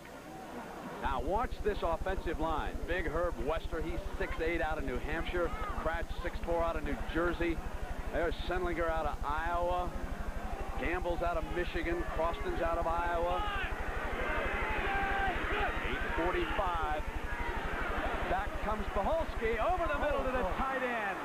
Inside the 25-yard line, he hits Marv Cook. 6'4", 232. They've got 3 outstanding tight ends on this Iowa team. Flagg, Cook, and Clark. That is 23 more passing yards for Tom Paholski. He gets right into the seam, but the ball is thrown perfectly by Paholski. Look at this. A nice catch again. I'm impressed with the tight ends of this Iowa ball club. They've always seemed to come up with them. They have used 3 on a lot of formations here this afternoon. And on 1st and 10, they run Bass to fullback. He is jammed up at that line of scrimmage. Nichols led the charge. Bass, the ball carrier.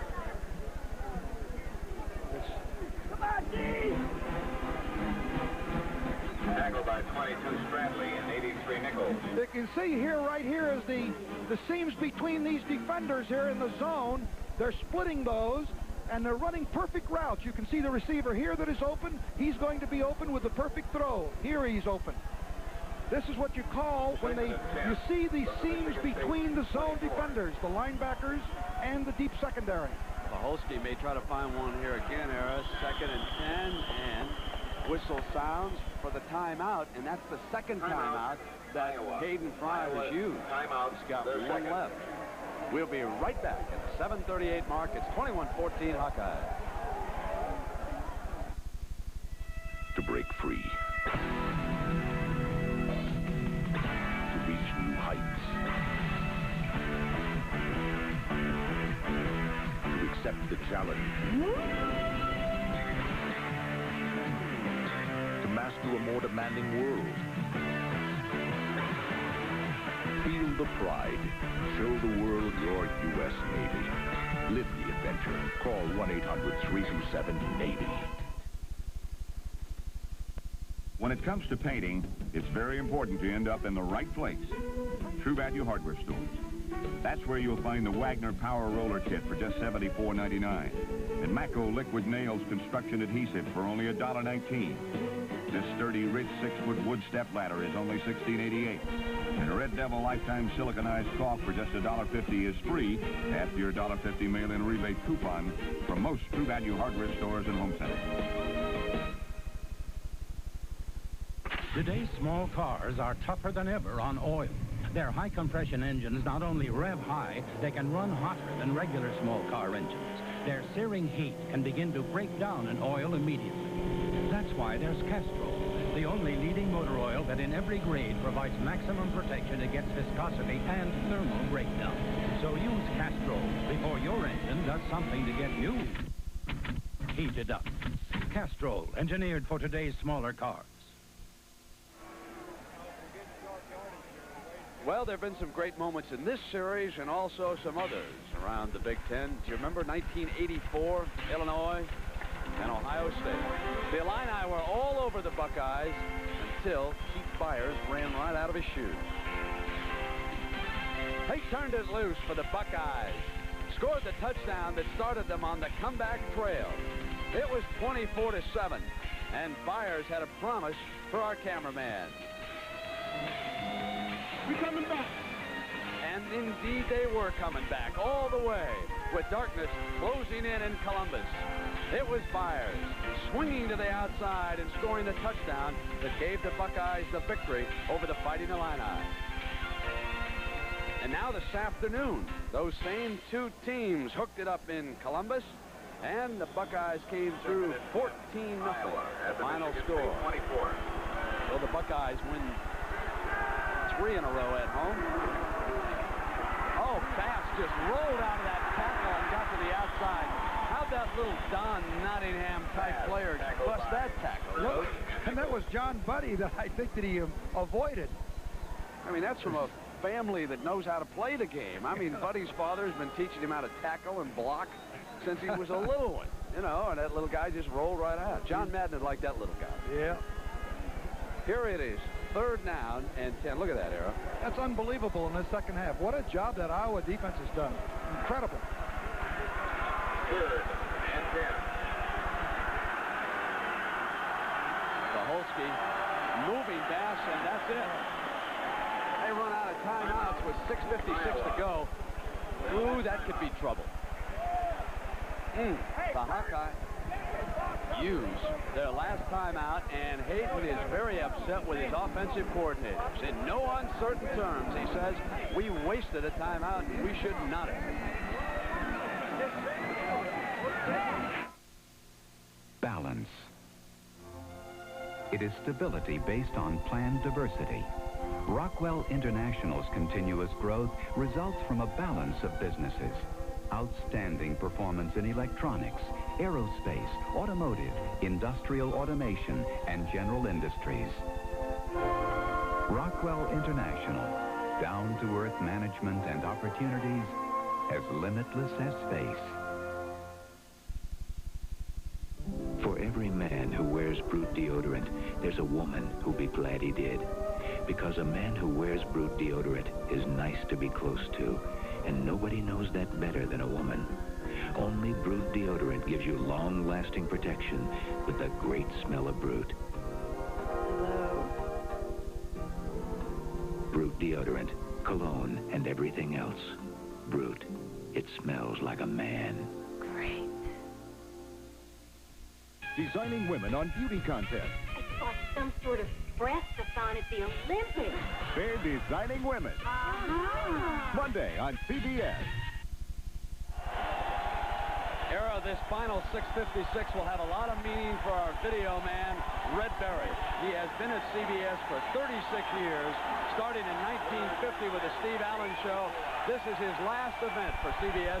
He's retiring. Congratulations to Red Berry. And let's close out with a great one for him. As we've got a 3rd and 10, the Hawkeyes have exhausted their timeouts, and now the official asks for one because there's too much noise for Paholski.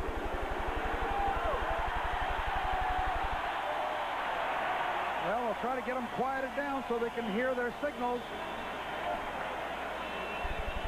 We'll try again. But you're going to hear the same noise again. 3rd and 10. We've got 6:56 to go.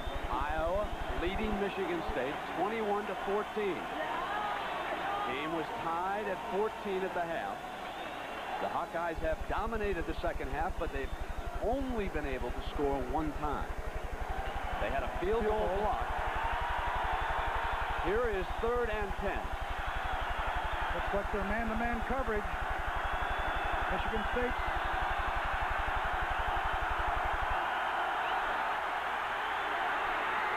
Paholski throws it up the middle. Incomplete. They wanted Smith.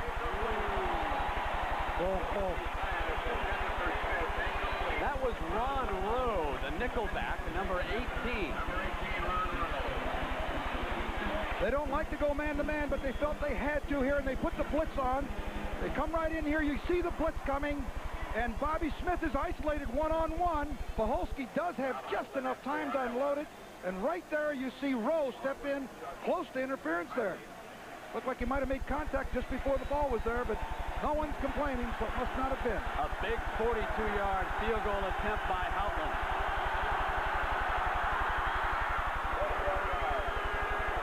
It is good. Big kick, big kick. Rob Houtland, who last year delivered the biggest kick of the season for Iowa against Michigan.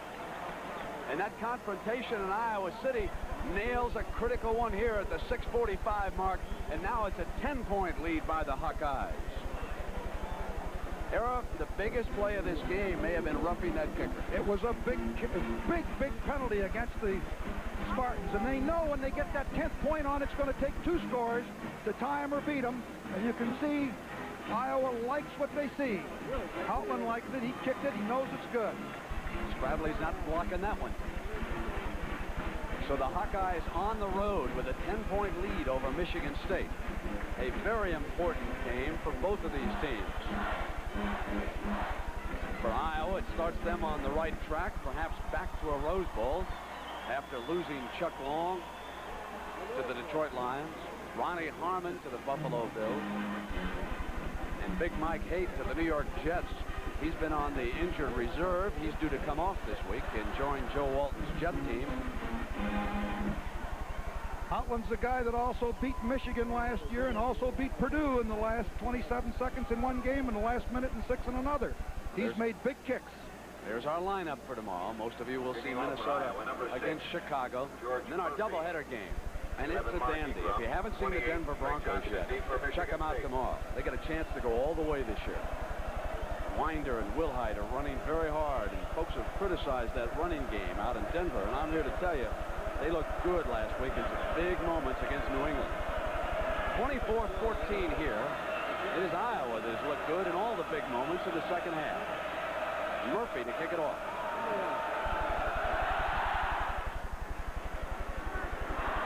Bobbled at the 12 by Johnson. And he explodes. Almost got free out to the 39.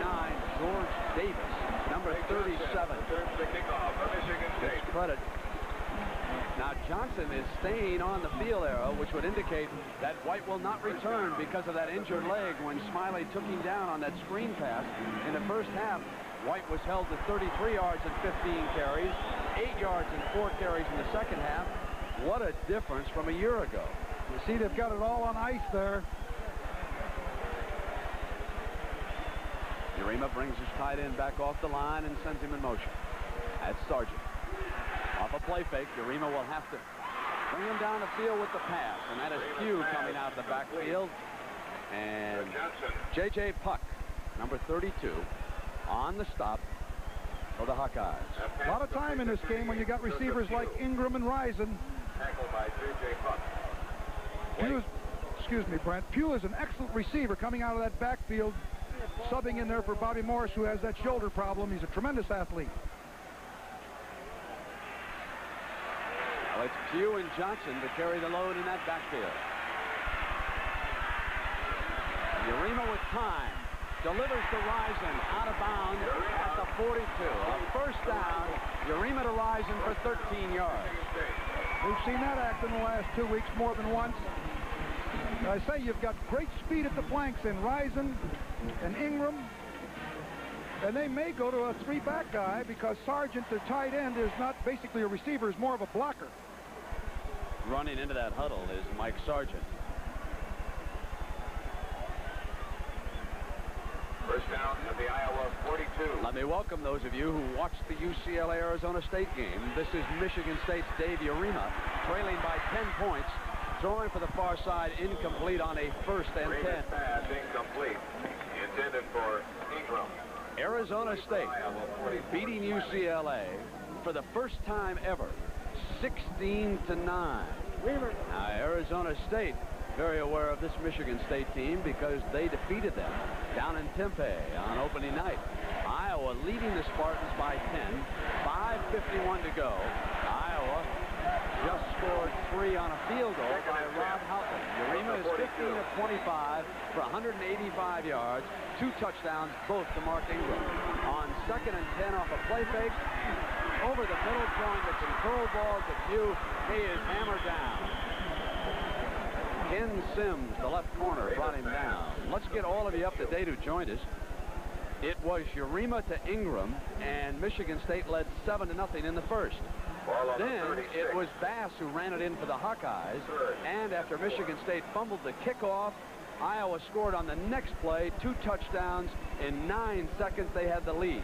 But Michigan State tied it up before the half at 14 on another pass to Ingram. Paholski tomorrow made it 21-14, and Rob Houtland's field goal brought it up by 10. On 3rd and 5, first down, Ingram inside the 10-yard line. Dave Urema to Ingram for 28 yards. By Keaton Smiley.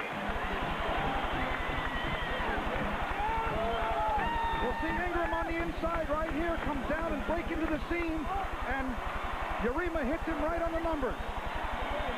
There he breaks right in, it's a zone. Smiley drops off with Risen, and there's Ingram with the ball. They've got both of them on the same side. I said with those 2 receivers in there, I said earlier, you can't count the Spartans out, and there's a lot of time yet. And the ball's inside the 10. 1st and goal. 5:05 on the clock. Here's Johnson to replace White, and hammered as he tried to get outside. Ball may have come loose.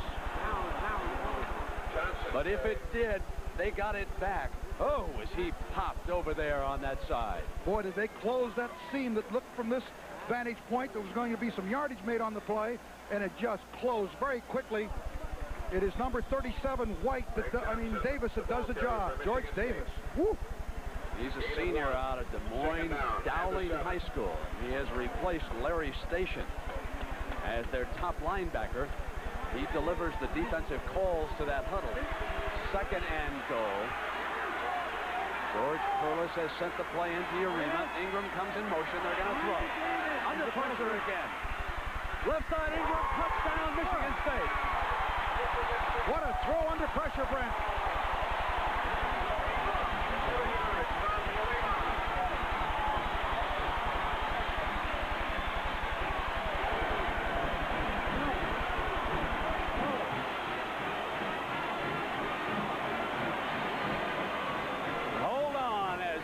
Ingram has caught his third touchdown pass of the day against the Hawkeyes. He has caught 5 passes today for 102 yards and 3 touchdowns. What an afternoon by the wide receiver. And you pointed out the key thing. Urima's throw under intense pressure. And going to his left, which is the hardest way to throw that ball for a right-hander. Extra point attempt by Caudell. And the Spartans go back to within 3. 24-21 and 4:15 on that clock. You'll see a replay of this from the ground. You'll be able to see the pressure that Urema gets going to his left, which is a tough throw. There's Ingram, note 11, right in your picture, and then he runs out of the picture. What a great throw this is, and a great catch right there.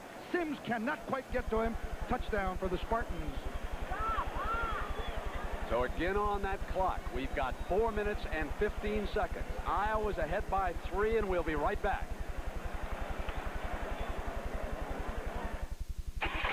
When the big Q flows, America goes. You there, Mr. Bailey, the fellow in the car? You buying? Depends. How's it run? Great. Always on Quaker State. That's good. Quaker State means performance. You can depend on quality. I've heard that. One-of-a-kind formula. Stable viscosity. Keeps flowing. Protecting. You sold me. The core? And the oil. Quaker State. The big Q stands for quality. Always has, always will. Looking out for number 1. Looking out for number 1. Toyota, looking out for you with the Toyota 4x4 Turbo. The only gas turbo. The turbo tough enough to take you where you want to go. Looking out for number 1. Looking out for you has made Toyota #1 in compact truck sales and #1 in truck satisfaction. Who could ask for anything more? Tomorrow, Herschel Walker and the Cowboys are going to taste Denver's deadly Orange Crush. Doubleheader action starts with the NFL Today on CBS Sports. Arrow, show us the heat on Urema. Well, you'll watch here. This is Ingram right there. Will get open on Sims, but watch the pressure come in from Mott 99 and Breeze here and from the inside. Watch here. And throwing this under a lot of pressure. So Richard Pryor, 99, coming from the backside. Here's Breeze up the middle, and then Urema stepped around it. And Breeze right there. Now, here is the catch at the other end. Ingram with 5 catches for 102 yards. This is his 3rd touchdown, and this ties Kirk Gibson. This is his 7th 100-yard game as a receiver, and I know that Kirk is watching because the Tigers do not play until tonight against the Orioles. He hammered a couple of home runs last night. He's a big Michigan State fan, helped recruit some of the players here.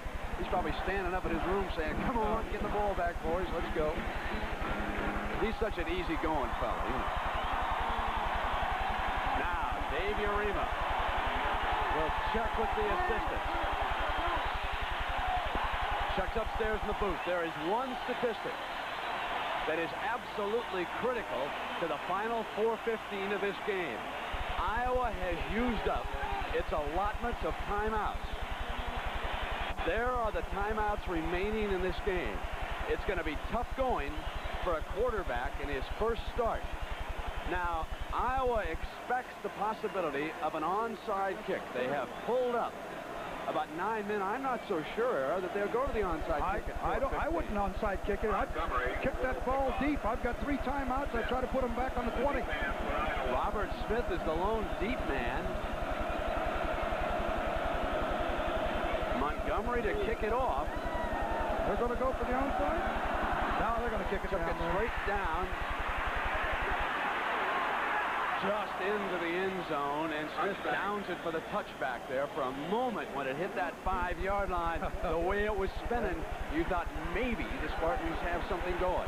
So now the pressure is on the young sophomore quarterback from St. Louis.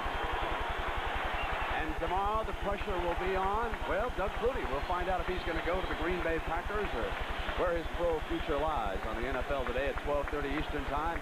John Elway maturing into one of the best in the NFL, and we will see all that at 12:30 Eastern Time. Here comes Paholski. Has the Hawks up. First down.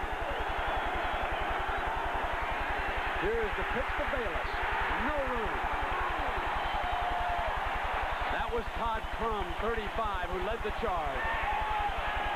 Paholski is 18 for 28 with 2 touchdowns, but I'll tell you this, Hayden Fry would like to see his 19th completion to maintain possession of the ball. Second down and long for Paholski as the play comes in from the sideline, and Bass, the fullback, is taken out. 3 tight ends and Bayless. And Paholski trying to check off. He's out of timeouts, remember. The crowd trying to keep the chant up. The whistle sounds, and there's a penalty marker down. Delay. Now Hayden Fry is going to get upset with the officiating here. He is going to expect a discretionary timeout. And he also wants his team to get that ball in play. See, Paholski should have walked away and asked for a discretionary timeout. He never left the center, Brent. Those folks from California who are wondering about the quarterback, where is Mark Vlasic? He did not play all day because of that injured shoulder. The freshman from Claremont, California, Dan McGuire, has not played. It's been Paholski's game. Let's get it back on the flea flicker. Paholski to Smith. Smith, and it's jarred loose near the 50-yard line. Todd Crum, number 35, is back there with the coverage. They jarred the ball loose. He had a shot. Boy, he was open just briefly. Altobelli and Crum did a marvelous job. He pitches the ball back, and then it's given back to Paholski like a sweep. Bayless gives it back to him. He drops back to throw it.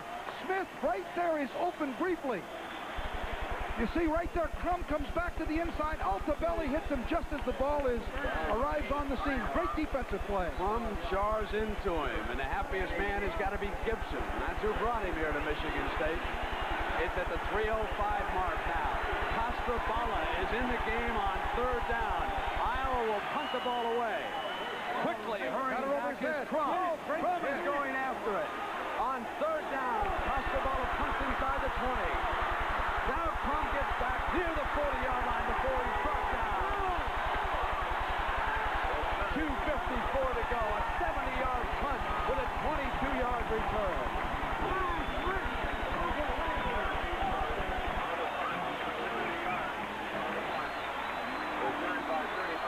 Crum picks his ball up, finds a little seam and gets it back for about 19 to 20 yards and gets it at least in reasonable field position, but it was a great kick.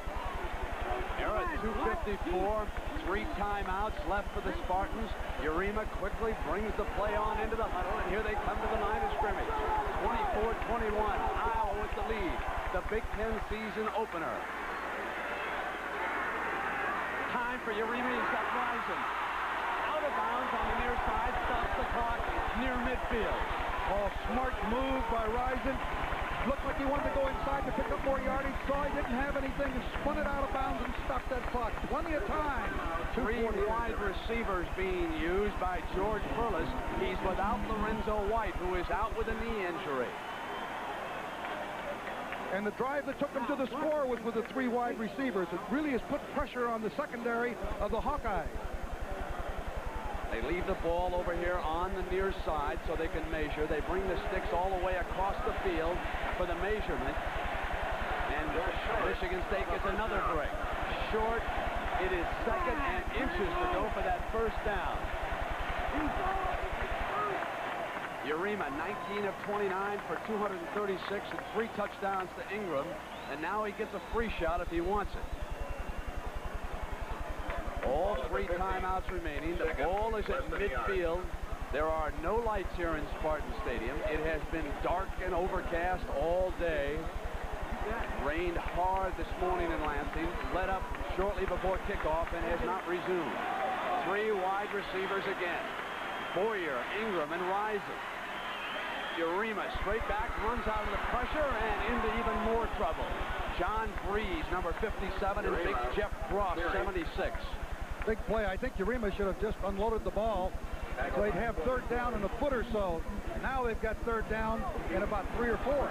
If they go to that long field goal, Caudell. Right now, the Spartans are thinking anything but tie. At 2:24, they want the 6. 3rd and 4. Now they must think about that first down. Urema back. He's got it to Rison. And Rison out of bounds inside the 45-yard line. Great pressure play. Clark stops at 2:08. A 10-yard gain. Urema to Rison. Watch the outside man right here, which is Rison. Comes right down the field. Smiley drops off. There's nobody there. He just turns away from the coverage, steps out of bounds, kills the clock. First down at the 43-yard line. A year ago, it was Chuck Long bringing the Hawkeyes down in the closing minutes of Iowa City against Michigan State. Today, the shoe's on the other foot. It's Urema's turn. Rolling to the right on first down.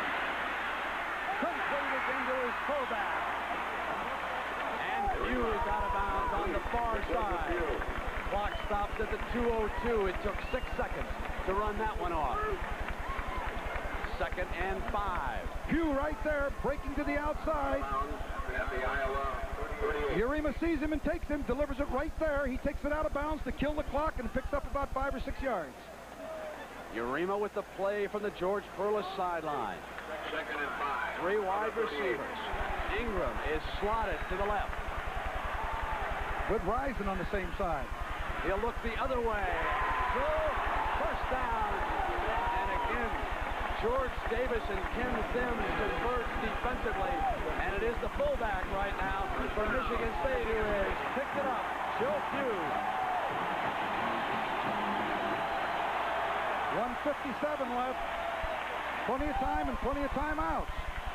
Now here's Rison below with Ingram, but he turns back and throws to Boyer, I believe it is. No, it isn't. No, he threw to Pugh over there on that far side. He sent Boyer deep, cleared the corner out, curled the fullback in on the inside, made the linebacker go cover him and hit him. 1st and 10 now for the Spartans. Back comes Urema over here to the left side. Again, he has thrown underneath to Pugh, but this one, he was under intense pressure as defensive end Mike Burke came in on top of him and forced the incompletion. 2nd and 10. Iowa's trying to make them go the hard way. They're giving them the short stuff to the outside, but they want to protect that deep bomb and the touchdown play.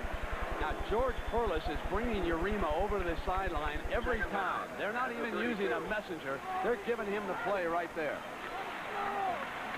Urema has to hurry back into the huddle.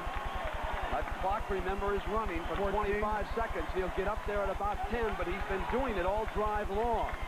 This uses up a lot of time bringing your quarterback to the sideline like that. They run the draw, and Johnson sprints through inside the 20 for a first down. Stop the clock. Great call. Little sprint draw. Good running. Now there's 1:44 to go, and Michigan State will use its first timeout here of the second half. Here's Johnson right here. They'll come out to the rollout, and he slips it back with a draw right to the inside. Watch this. Urema's been rolling out. Gives it to Johnson. He breaks back to the inside. Oh, he does a nice job of avoiding Frost, I believe it was. And he gets into the secondary. First down. Greg Johnson of Michigan State out of Massillon, Ohio, one of many players in the Big Ten Conference.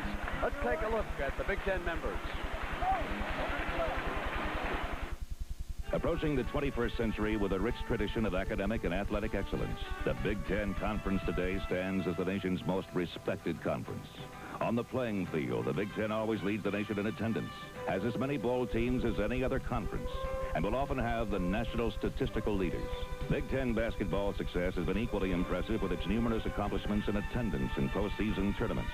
The conference has also been among the nation's best in other intercollegiate competition, including many women's sports, following the incorporation of women into the Big Ten in 1981. But it's more than just the success of the playing field that makes the Big Ten such a prestigious conference. From the combined enrollment of nearly 500,000 students will come America's leaders of tomorrow, combining a rich heritage, enduring traditions, and 3 million living alumni. The Big Ten has long been regarded as a leader in intercollegiate athletics. Fans, students, and alumni can proudly proclaim that this is America's premier conference. This is the Big Ten. From Spartan Stadium in East Lansing, Michigan, along with Eric Parsegan, I'm Brent Musburger. 1:44 to go. Iowa leading Michigan State 24-21. But the Spartans on the move. They have a first down in the Coloman inside the 20-yard line at Hayden Fry's 18. They are without their Heisman Trophy candidate, Lorenzo White, who left because of a knee injury. But Craig Johnson, who scored last year from 25 yards out with 4 minutes in the game, has picked up the slack here. Urema to put it up. For the end zone, Risen out of the end zone, incomplete. Pass intended for Keaton Smiley with coverage, and the Spartans went for all of it on first down. Smiley on the play for Iowa. There's another look. They're trying to go for the timing was off a little bit. He was out of bounds even if he had caught the ball. You see that he's out of bounds here. Risen no way could have stayed in bounds there. Second down. The one thing George Perlis must think about now as a head coach, if you get a fourth down and 10, do you go for the tie in the Big Ten opener, or do you take one more shot at a win? Urema is 11 of 14 for 100 yards here in the fourth quarter. Urema rolls left. Down the middle, he's got his first down. It's Ingram, battling inside the 5-yard line. Miles throw on the coverage. Boy, Urema delivered that ball right over. Look at Perlis. He said, we're going to push it in. Keep it going. 1:32 as the clock stops on a first down. Watch Urema roll out. Johnson throws a block, and Ingram was wide open in the middle of that zone defense. He battled free of Crow and Burt to the 4-yard line. First and goal, 14-yard gain. Beautiful job. You see, Ingram is reading the secondary. He sees the seam is to the inside. He turns right there, hooks up. Crow comes up, hangs on, enough to get him down, but not before he gets to about the 3.5. In era, George Perlis has used his second timeout. There's a timeout. Perlis and the Spartans. That'll leave them with one at the 1:32 mark. Now, there are a couple of things to keep in mind.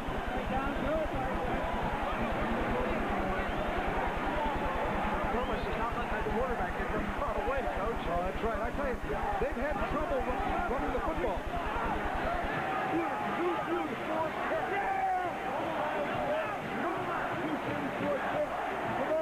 Everybody wants a piece of this call.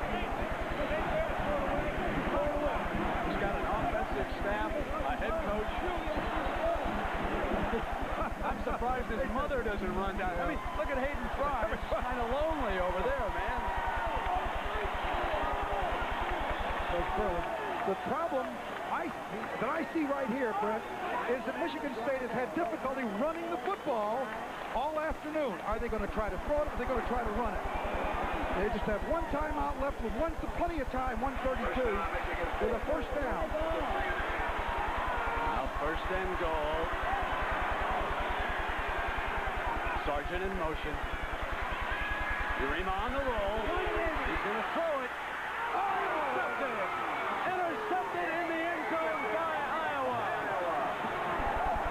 They have turned out the lights on Michigan State.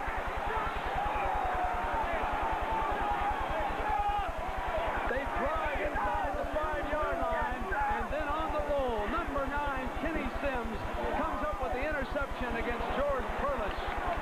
A stunning moment here for the Michigan State band. What a big play by Sims and the Iowa Hawkeyes. Urema gets outside the contain here, starts to run, then turns and throws back across his body. Sims is right there, number 9, sitting. What a great interception. The big play in this ball game. The intended receiver was the tight end Sargent. He had gone in motion, and he was open momentarily. But by the time Dave Urema read him, Sims was into that alley, and it became very tough. So, Era, I think you pointed out the key thing. And just as that interception is made, the heavens start to open up here a little bit, and the rain starts to come down. It's been that kind of an afternoon for the Spartans of Michigan State. We want to take a wider look here, and you can show a Sargent coming in motion and the problem Urema had. There's Sargent in motion, but as Urema rolls out, he may throw the ball, may hesitate a little too late, but it's very difficult to throw the ball across your body. You'll see he's rolling out to the right. Now he turns and tries to throw it to the inside. Right here, right there is Sargent. Sims right there. Now watch as he turns to throw it back. Sims comes back, and there's the interception.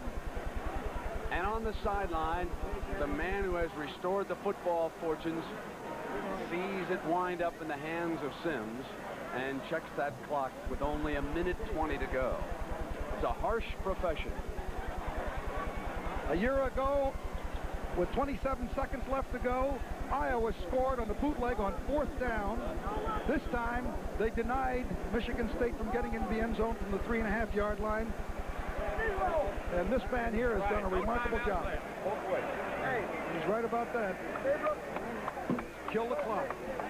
1:20 to go. Michigan State with 1 timeout. Second down, 15 from the 15. Tucholsky bringing him up in that tight formation.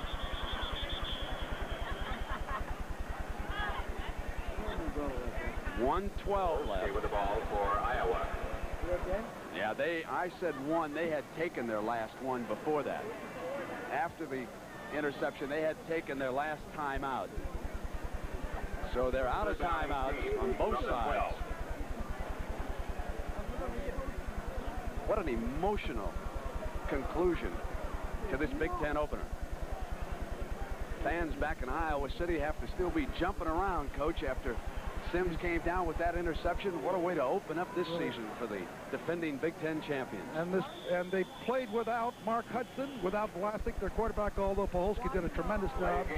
Sims, being the only returnee in that secondary, made the big play that really made the difference in the outcome of this football game.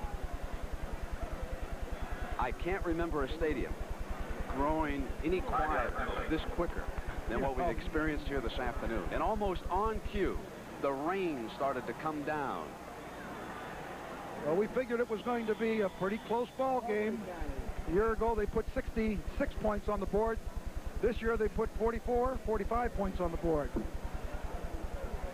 You have got to applaud the coaching staff of Iowa for this win. Yep, they were without their quarterback. They were without their fullback. They were up against a Heisman Trophy candidate who had rushed for better than 200 yards against them a year ago.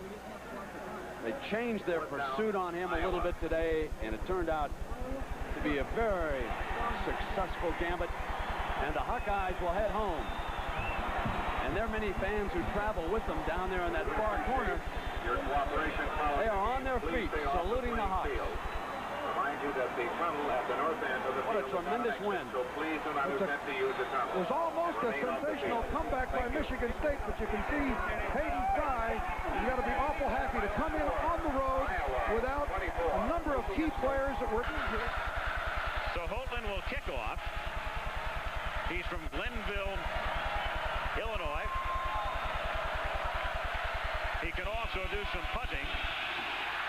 And he falls down on the slick surface. The kick travels 10 yards. And it is Iowa recovering. And we'll have to take another look at this to see if he did it on purpose or was it an accident right off the bat. Holtland, number 7, coming up, approaching the ball right there, and I think you're absolutely right. He slipped. His left foot went down. He did not connect with the football. So the Clones early on have very opportunistic field position. You're not going to see that very often because of the brief shower. It's a little slick. Down he went. He initially, obviously, was chagrined, but then smiled, and you could not have planned it any better for an onside kick because the ball traveled barely 10 yards, and Rick Bayless, a running back who plays on the special teams,